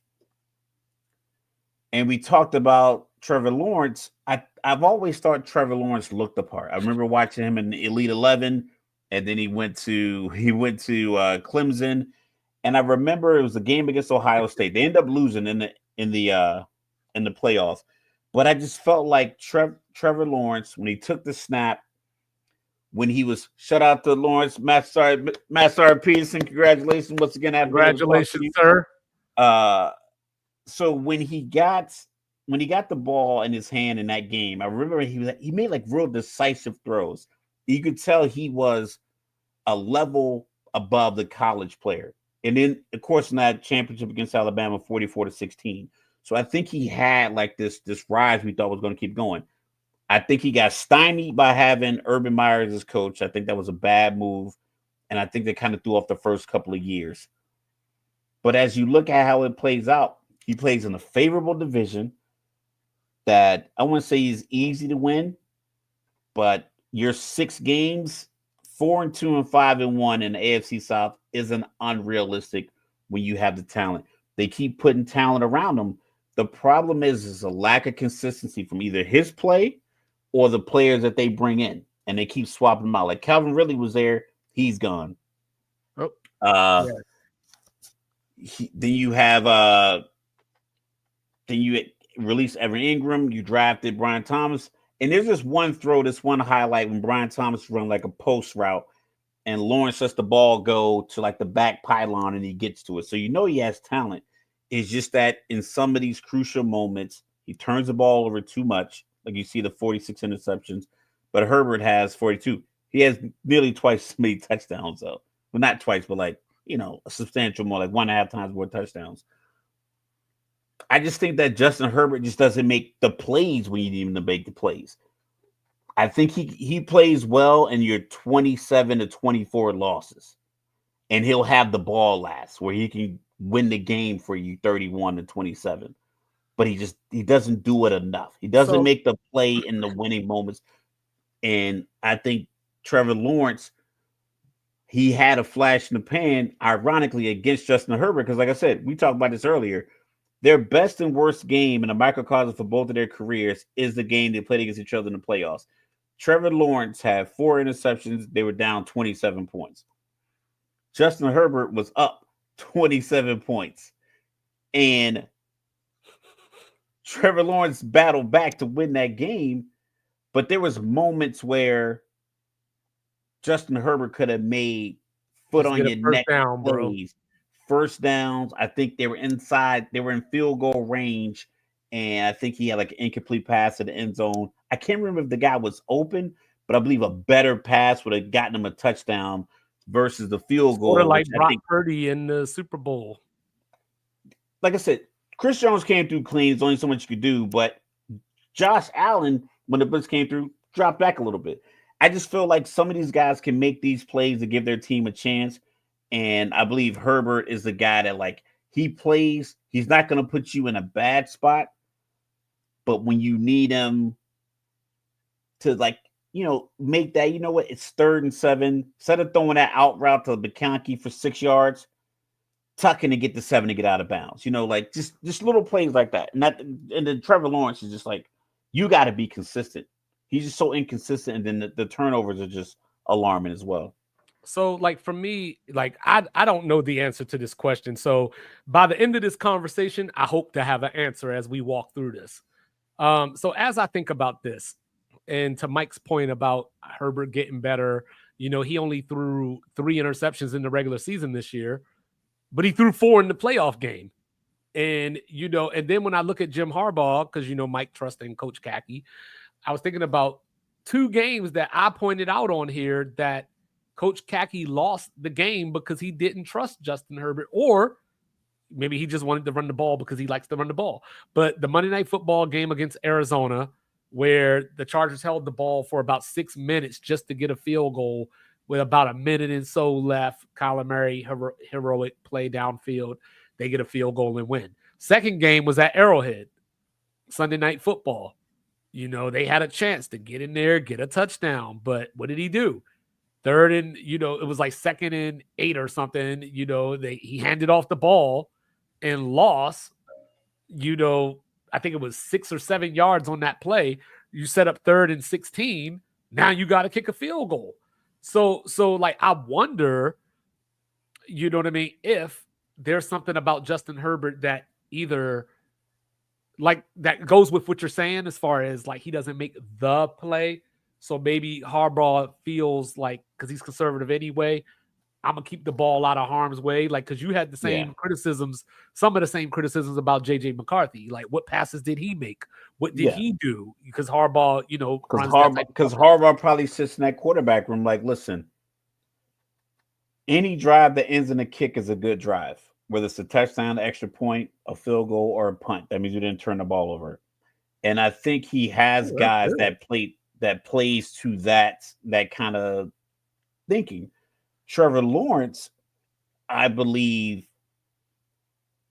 I wouldn't say he had the built-in excuse, but I think it was the Urban Meyer hire for him was a bad move.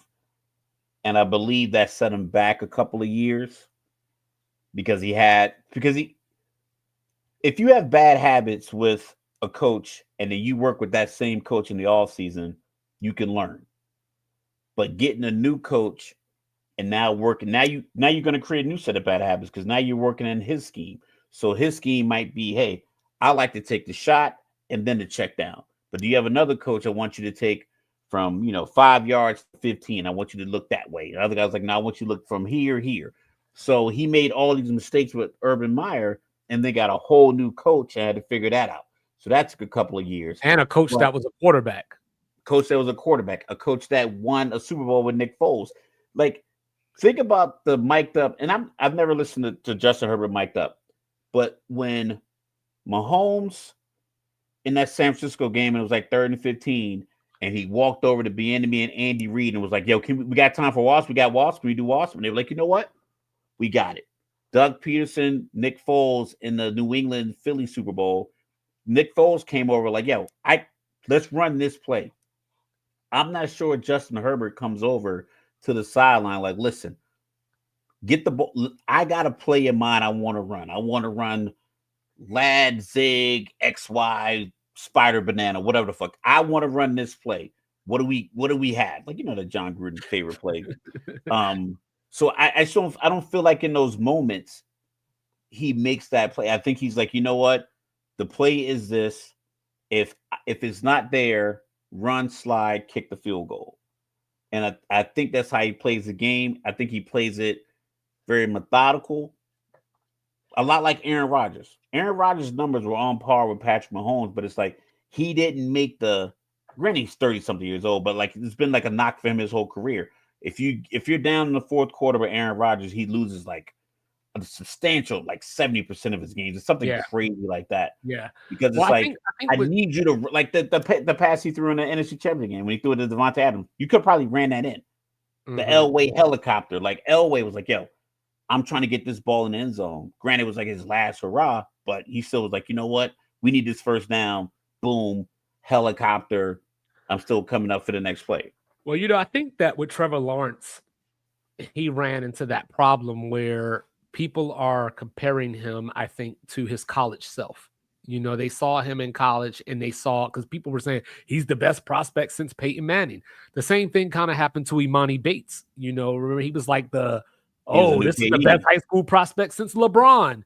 And now you don't even see that dude half the time. You know what I mean? He was supposed to be the next KD, the skinny shooter. His arms too short. You know what I mean? Like he's got the T-Rex thing going on. Yeah, like his wingspan is the same.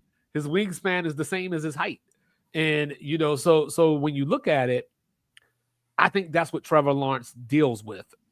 But also looking back at it, that division that you were talking about, not this season, the previous season, they were 8-3, and he got injured, and then it kind of just went to hell, and the Texans snuck in the playoffs because the Colts weren't good enough to beat them. Just had to say that, but like when you look at it, they were on their way to the playoffs. He had just won a playoff game the year prior that you're talking about, but then came the second playoff game, because you always say, yo, Patrick Mahomes couldn't even walk, and y'all couldn't beat them. Trevor Lawrence couldn't lead them to a victory. So I don't know what. And Trevor I think, and that's another thing. If Steve Spagnuolo, if Jalen Hurts had rolled his ankle in the Super Bowl, I think Steve Spagnuolo is throwing a house at Jalen because, like, he figures if they score, it's gonna take a whale of an effort because their guys limited. Mahomes, they couldn't even run. They run stretch run plays. He couldn't get out there. They had to not. They couldn't even call that play anymore. So it was like when you see that tight end on the edge, it's like they're not running that stretch play. He couldn't get there, and the defense didn't like risk anything. They played because they didn't want to give up any points. It's like, listen, I'm going all out, and I'm gonna rely on my guy who's fully healthy and young. But they didn't put their foots on the neck of Kansas City, and I think it kind of, and that's the same thing that the Chargers do. They have that opportunity, but they take the ball out of the hands of their star quarterback that they're paying an astronomical amount of money to. It's like it's not about like, oh, because you make this much money, you're this good. It's like you make this much money, and because of that, I don't have all the players that I could have. So you got to make the play when the play I call doesn't work. I need you to give me $1 million effort 55 times a year. Well, but also one of the things that we've talked about with Trevor Lawrence is even in that year where they were 8-3, it was like week 7 or 8, and he had 9 touchdown passes. So it's one thing to say, okay, like his offensive line isn't good, all this and all that, because that's true. But when you look at it, I don't think Trevor Lawrence has been as short of weapons as people make it sound. He hasn't been short of weapons at all, not even a little bit. So Herbert every single offseason they get him weapons. 2 running backs, 3 wide receivers, tight end every year. Herbert had Keenan Allen, who probably is better than any receiver that Trevor Lawrence has had. But Trevor Lawrence had Christian Kirk and Ridley at the same time with Evan Ingram. And T.J. Yeldon and Trevor Etienne, the guy they drafted from your college with you. And then they drafted Tank Bigsby in the first round. Who was outplaying Etienne at times this year.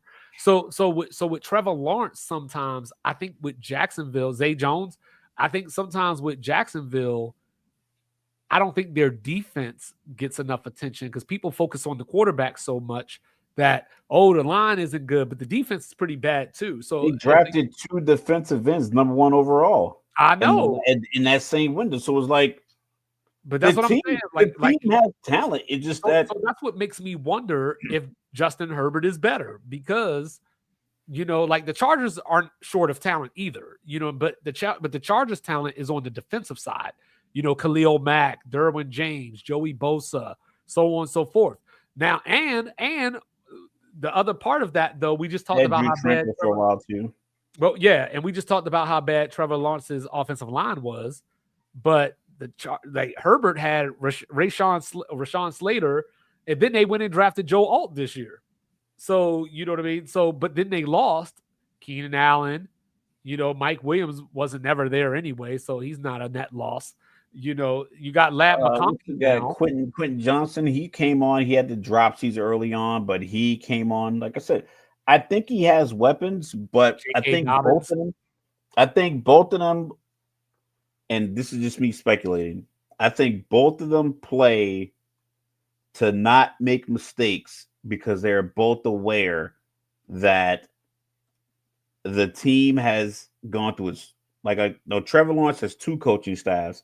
And now he's about to get a 3rd one. And Justin Herbert was on his 3rd coaching staff last year. It's like they hear the chatter. They know, like, listen, we put this much money into my account. We put this many weapons around me. If I go out there and perform poorly, it's gonna be on me. So I'm gonna perform to not fuck it up. Basically, they're out there playing not to fuck it up. Whereas you got a guy like Jordan Love, like I talked about that, like that the view you watch on Amazon when the all 22, and he like slipped the blitzer, stepped up, and threw the ball out route to the tight end. He plays like they say unconscious.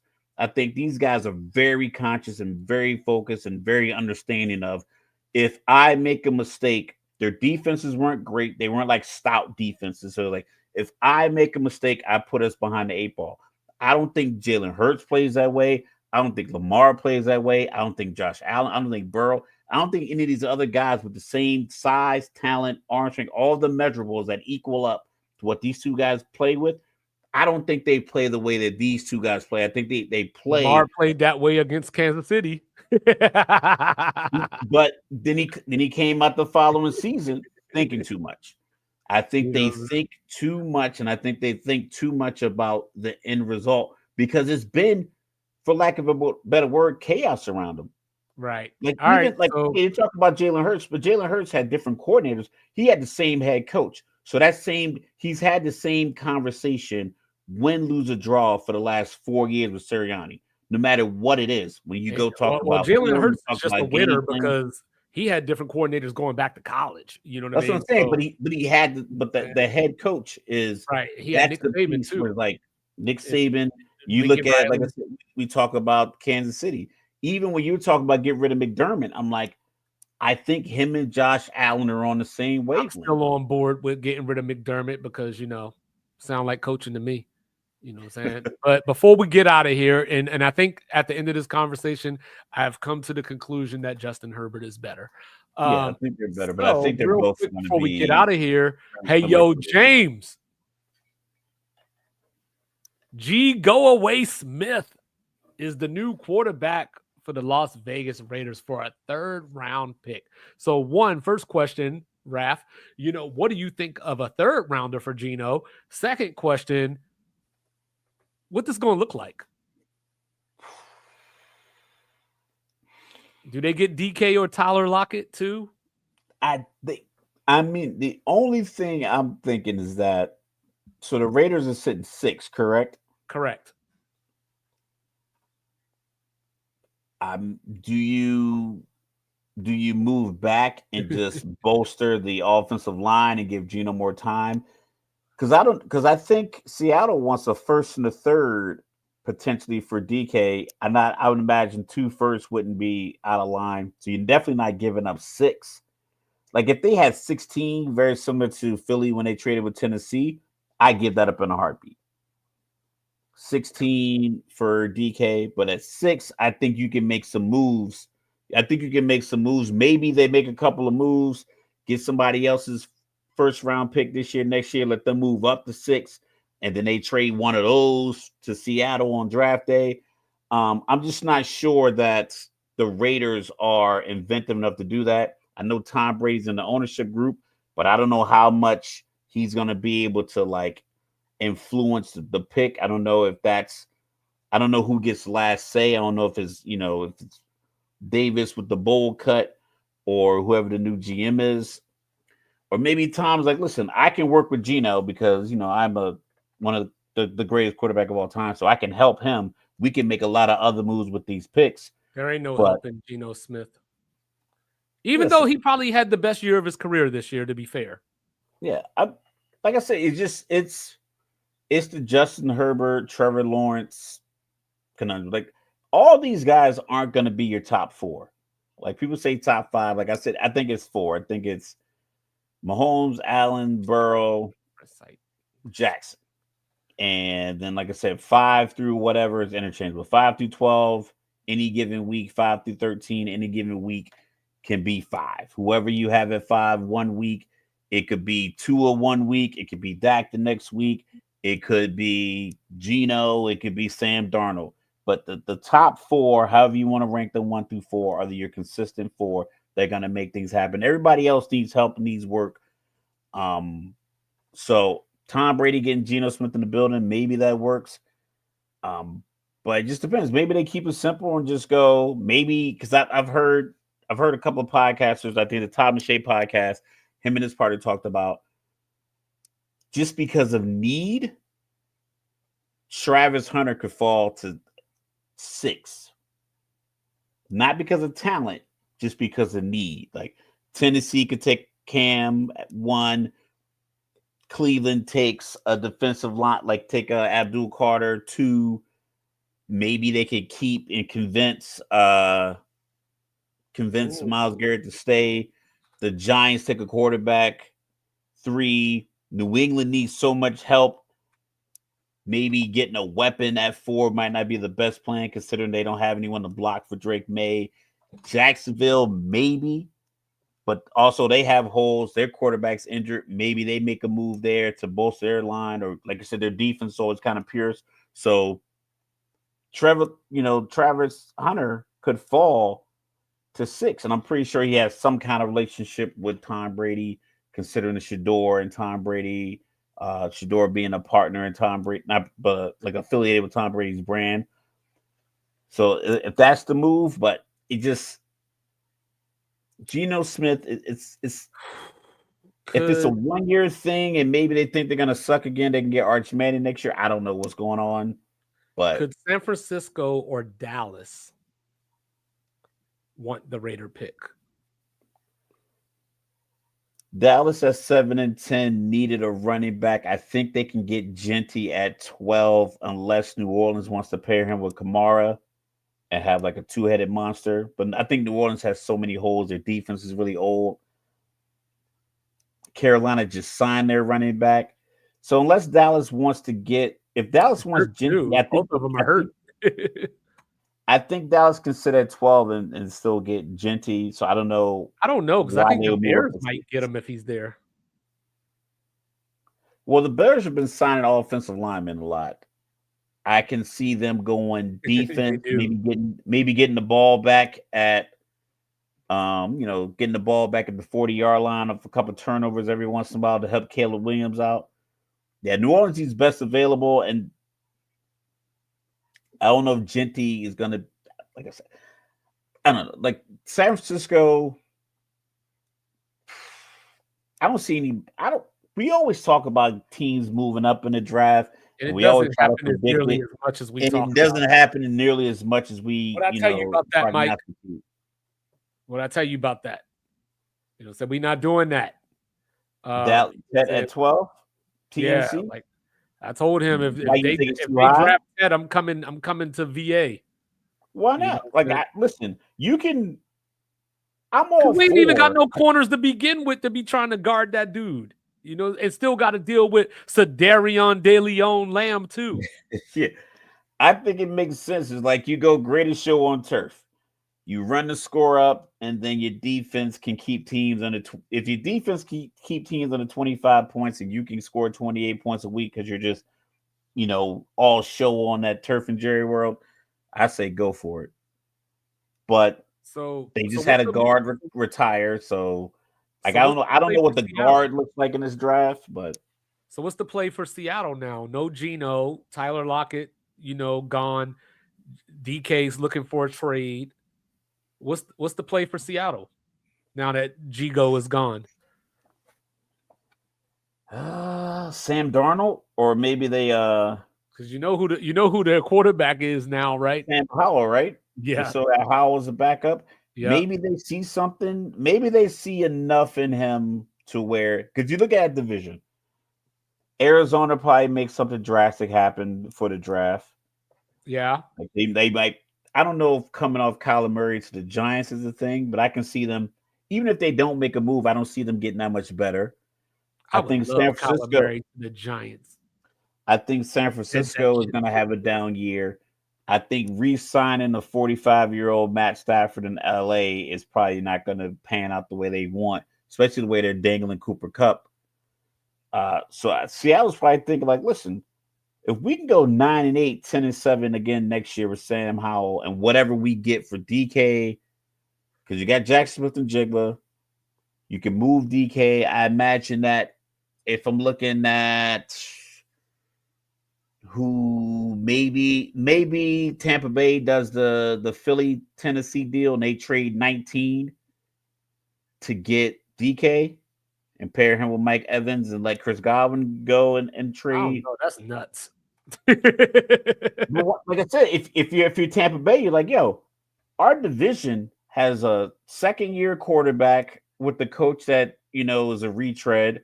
Then you have Carolina. Yeah, they're on the come up, but I mean, they are drafting in the top 8. They're probably not gonna they're not gonna move for DK. I think I would actually like DK to Carolina. They would probably have to give up 8. Do you give up 8? I don't know, but you got to get Bryce a weapon, and I don't know. You get TMC at 8. You got to maybe. Or you Carolina, you move from 8 to 6 when Travis Hunter slips. Unless you really like Luther Burden, I guess. But you can get Luther Burden at 19. But like I said, if they want to make Carolina, but Carolina at 8, I could see them going, best available wide receiver. I don't know if I trade a top 10 pick for DK unless I could work out a favorable extension. Oh, they do, Mike. You're absolutely right. But I'm just saying, they drafted Leggett last year. I just think you got to fill out and give Bryce Young the Trevor Lawrence. You know what I mean? Yeah, we talked about all these weapons that he's had. Give him the weapons and then just have the defense. Jesus. Unless there's an offensive line, you know what I mean? Like Atlanta. Those old HBO episodes of Real Sex. The year Atlanta went to the Super Bowl, they had Julio because they traded a lot of capital to go up and get a dynamic guy. I think that's the last time I can recall them making that kind of drastic move. But they had Taylor Gabriel, Mohamed Sanu, Julio, Hooper, 2 running backs, and the defense was young. So Dan Quinn was like, listen, I'm trying to get y'all to do the Seattle thing. It's not working. So we're just going to play a simple cover 3. Rico, you're going to be the rover in the middle of the field. You're my most experienced guy. Keanu, you're going to hit anything moving across the middle. Deion Jones, Devondre Campbell, you're fast. Run to the ball. And we'll just see if we can outscore everybody. And that's what they did. Y'all see this man spitting all this Falcon propaganda in here. And they load up. They were, 5th all time in points scored in the NFL season at that point. So, I guess it's propaganda, or is it just nonsense what we do? But it can work. You sound like an LSU fan right now. Cut it out. Cut the cat. So, like I said, I think that's a good move. Maybe the Chargers make that DK move, and they trade 22. Because if I'm the Seahawks, and you're willing to give me 22, I know Seattle or Green Bay, they're talking about they need number 1 wide receiver. Denver, does Denver make that move? Because they went 10-7 with the staff that they had. Do they go get a DK and pair him with Sean Payton and the passing attack and Cortland Sutton? So I think Seattle's sitting pretty well. The Chargers got to get somebody, right? Because they've been tied. Everybody keeps saying Tyreek Hill odds to go to Los Angeles. DK Metcalf odds to go to Los Angeles. For khaki. That's not you got to block. You got to block in Harbaugh's offense. Atlanta needs to bolster one side of the ball, and I would go defense first. You know what I'm gonna say for DK. Who? You know what I'm gonna say. Baltimore. Yep. At 27. No. Yeah. I don't know because I'm thinking the AJ Brown Tennessee Philly deal. I think anybody after scroll up a little bit. Well, Baltimore after 14. Baltimore fills that Philly need, right? Or they fit that Philly bill, right? Yeah, well, yeah, because I don't think Baltimore needs a first round rookie to fill in any spot. I don't think they have a hole where they might be able to first use round corner. They drafted one last year. I know they might need to draft another one. I think their scheme worked out. They moved Kyle Hamilton back, and I think they played great defense on the back end. They played great defense in the second half against. We just picked up Debo.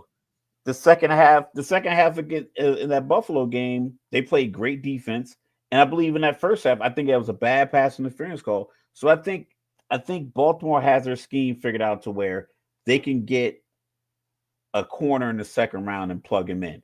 So 27. So Seattle has 19. Scroll up. So at 19, 18, and 27.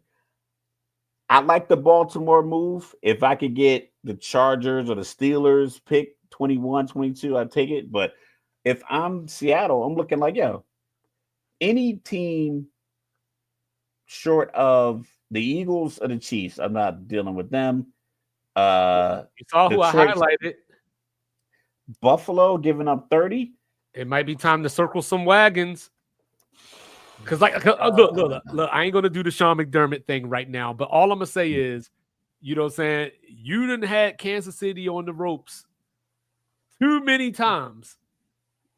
You know what I'm saying, to not just throw it all in and say, you know what? And like once again, some of these teams, like if you scroll up again, this is an interesting conversation. If I'm a GM at any one of these offices from you want me to keep going up? Who's above? So Arizona's not doing it, Cincinnati's not doing it. Indianapolis, they need help. Miami and Indianapolis need first round talent on their team. I think Dallas needs first round talent on their team as well, and they can't expend any more money. So if you scroll down, so Atlanta at 15, I think that could be the move. If you want to trade 15, I would that Drake London, Kyle Pitts, Bijan, DK. It sounds crazy, but if you can move the Kirk Cousins money, maybe you can make some stuff happen there. Or maybe Seattle will take the Kirk Cousins for DK in the first, like Kirk Cousins in the first for DK. Maybe they'll take that deal. It sounds crazy, but I don't know how. But maybe they'll take that deal since they trade their quarterback. I think Tampa Bay will make that deal. I think Pittsburgh should make that deal. I don't think Pittsburgh would make that deal, but yes, they should. It's going to be tough because they're going to who's going to wear 14. So honestly, I wouldn't do it just because I think that's going to be a problem. Like who's going to wear 14? Maybe one of us is the one. If yesterday didn't happen, if yesterday or 2 days ago, whenever it was, if that didn't happen, I would have said Houston, but they just got Christian Kirk. Houston at 25. I think if I'm Seattle, I'm looking between 23. I'm looking somewhere between 19 and 23. I'll take any of those picks because I'm already sitting at 18. So if I have 18 and anyone from 20 to 23, if I have both of those, I'm happy because I can get first round talent to fill the holes that I have. And I already have Smith and Jigba. So do you, I was about to say, so do you just go get his boy then? Emeka Buka? Get your DK replacement right on the spot? Is he a first round grade? Yeah. Like a lot of mocks that I've seen have him going to Pittsburgh. I mean,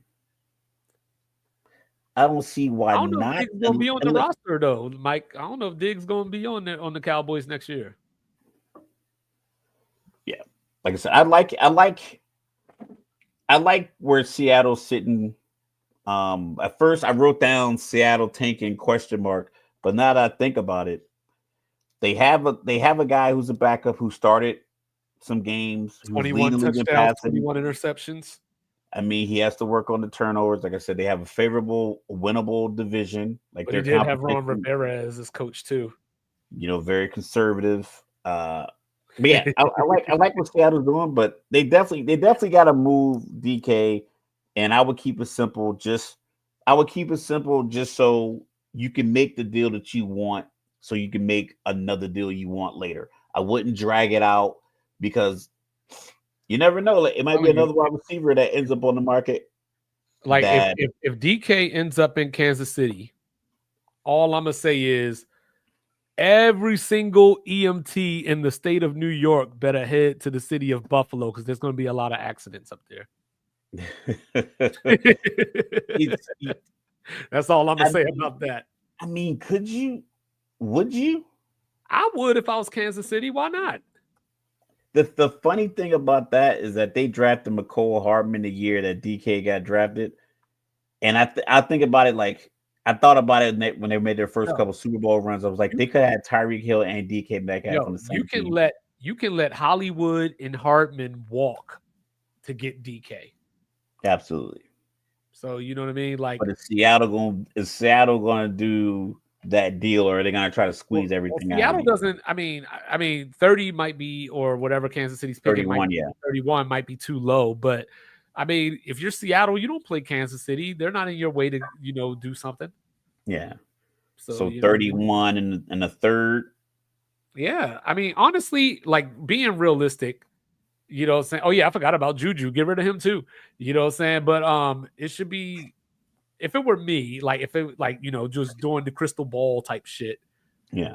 I would think it almost has to be Green Bay just off of, saying that all the number one receiver talk. And like I would think Green Bay has to make that, or at least has to call and try to make that deal. I mean, if I could avoid trade him to an NFC team, they do. I still don't know why Carolina traded Mingo. I would, if I could send him to the AFC, I would. But if I had to send them to an NFC team, I don't know. I don't know why Green Bay. I don't know why it looks like because I think Green Bay did great with those young wide receivers. Unless they just don't. They don't want to end up. They don't think those guys are number one. I don't know if any of them are. I mean, I don't want to say the word number one just because we kept saying number one, but I don't think any of those guys are dudes that you worry about. You know what I mean? Like I think I like damn, I can't even think of his name right now. Reed. I like Jalen Reed. Jalen Reed, I like guy. Yeah, I like him a lot.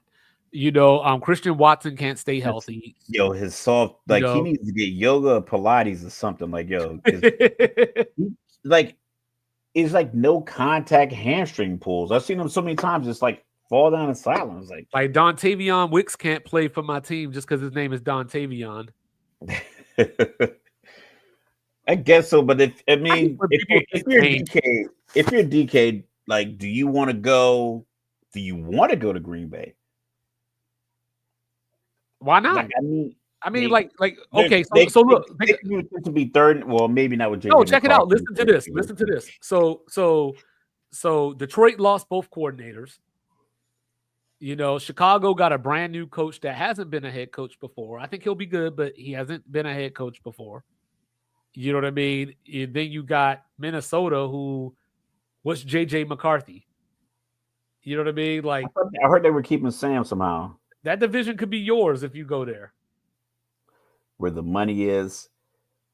I mean, I think he's a guy who likes. I think he likes his popularity and his branding. I think the Chargers, if his agent leaks some information like, hey, DK really likes Southern California, I think that Chargers pick at 22, and I'm making it happen. Because if I'm DK, I'm thinking like he's in commercials. I think he has like this Adonis like look. So I think he could potentially get buried socially in Green Bay in these smaller markets. Well, he's a free agent after next season, so I think Los Angeles is not paying anyone other than Justin Herbert. I think they're coming off some money with Mac. They're coming off some money with Bosa. They're not paying that much money to guys on the offensive side. I like Buffalo and Baltimore, the double Bs. I like the double Bs. I like the Chargers because, like I said, I get Justin Herbert and everything I just said about him, but I think with DK and the cannon that Herbert does have that what Brock Purdy doesn't, which is like he's down there. So I can make this play because I can throw it either so high and so far that my receiver can make a play on it, or it's incomplete. I'm not throwing like ducks under the middle. I can throw it into the wind. I can throw rolling in different directions, and I have the body that can take a few more hits. Granted, he takes too many. That's why he's injured a lot. But I just feel like DK deep post route with Herbert and LA. I think just random as hell. Overtime, Denver 149, Phoenix 139. T. Higgins, right? So I would like to think, because Cincinnati's front office is stupid, first of all. So I would like to think that, because if I remember correctly, on the tag, somebody can trade for you. They just have to give up the first round pick or whatever it is. It depends on what kind of tag you're on. Like the Lamar tag, you had to give up 2 first round picks. Yeah, so I would like to think that Cincinnati's gambling a little bit, hoping that somebody rescues them, because they're going to end up having to let Trey Hendrickson walk, and get a trade which you wouldn't. I mean, he led the league in sacks. He's the one positive player on your defense. Jermaine Pratt, who I like, but he missed a lot of tackles this year. He's gone pretty much. So, like, I don't know what Cincinnati's doing. Like, I think they're just trying to go Showtime Lakers on us. They don't have an old head in the room saying, man, y'all acting stupid. They're just trying to go Showtime they on us. Should have moved they should have had a deal in place to get T. Higgins on another team last year. Because I said it. I was like, if they tag this dude, that ankle, he's not going to play with it taped up. It was going to be like the hamstring was going to be tight. You still got to try to pay Jamar. And then the ankle, he wasn't going to play on. Like, and there was like people of a fan was like fan, I don't know, fan fiction, but like the fans were watching them. You want out.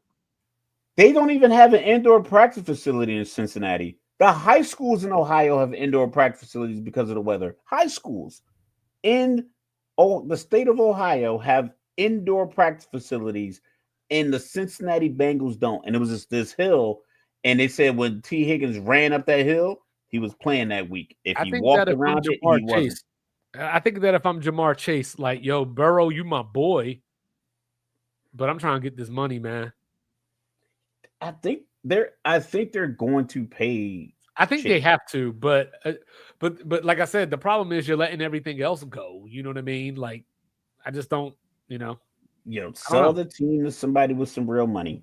Sell it to one of these Walmart families. They already got 2 teams in the league. How about that officially for the longest Sports Reports Disordered show ever? Hey, when it's good, it don't matter. But y'all, we go. Yes, they want the money. They don't want to win. They want the money. You know what I'm saying? But you get the money, and then you NBA it when you play for 1 year. Do you demand a trade and you hold out, and then you get somebody else's like because next year if he gets $37 million right now, that's a favorable deal. After who's up next year? Wide receiver wise that you could think of off the top of your head, probably nobody of his caliber. I'm gonna look it up real quick. Because whatever. All right, so 2026 free agents, wide receivers. It's probably like Rashee Rice. So T. Higgins, DK, Debo, McLaurin, Mike Evans, Christian Kirk, Cortland Sutton, Jacoby Myers, Jamar Chase, as Rez will call him, third, and Jawan Jennings, Drake London, Chris Olave, Garrett Wilson, Jameson Williams. So none of those guys are $40 million guys. I know $40 million is a stretch for Jamar Chase, but I'm just saying, like, because he said something like, if I wanted to beat Justin, I'd beat him by a lot. And you're talking about his contract. Yeah. So it's at least $30 million for Jamar Chase. I can't see any of those other guys. Like Drake London's not getting $30 million from Atlanta. Like he just doesn't have the production to get $30 million. Well, he got Penix now. We're about to see. He's not getting $30 million because they already gave $30 to Ross St. Brown, and I can put $60 million in the 2 spots. So it's a lot of guys that won't get that kind of money. So DK is probably going to get his trade and extension. So yeah, Jamar Chase. This conversation, I just want to see where Hendon Hooker going to end up. You know what I'm saying? But that's just me. Hey, I'm 2'5". He is Mr. Logical. Do not, I repeat, do not bring feelings to a fact fight. Once again, thanks for the engagement, fellas. Yes, sir. Really we love y'all. Really help push the show along. So share, subscribe, review, say it with your chest. Ooh, he out here trying to steal my lines. I told you I was on one. You know what I'm saying? Like, review, subscribe, share, rate, do all the free things. Do all the good things. And while you're doing the good things, have you a liquid death. Do not bring feelings to a fact fight. Don't do it. We'll be back Tuesday to preview the baseball season. You know what I'm saying? Talk a little March Madness. Join us. Peace.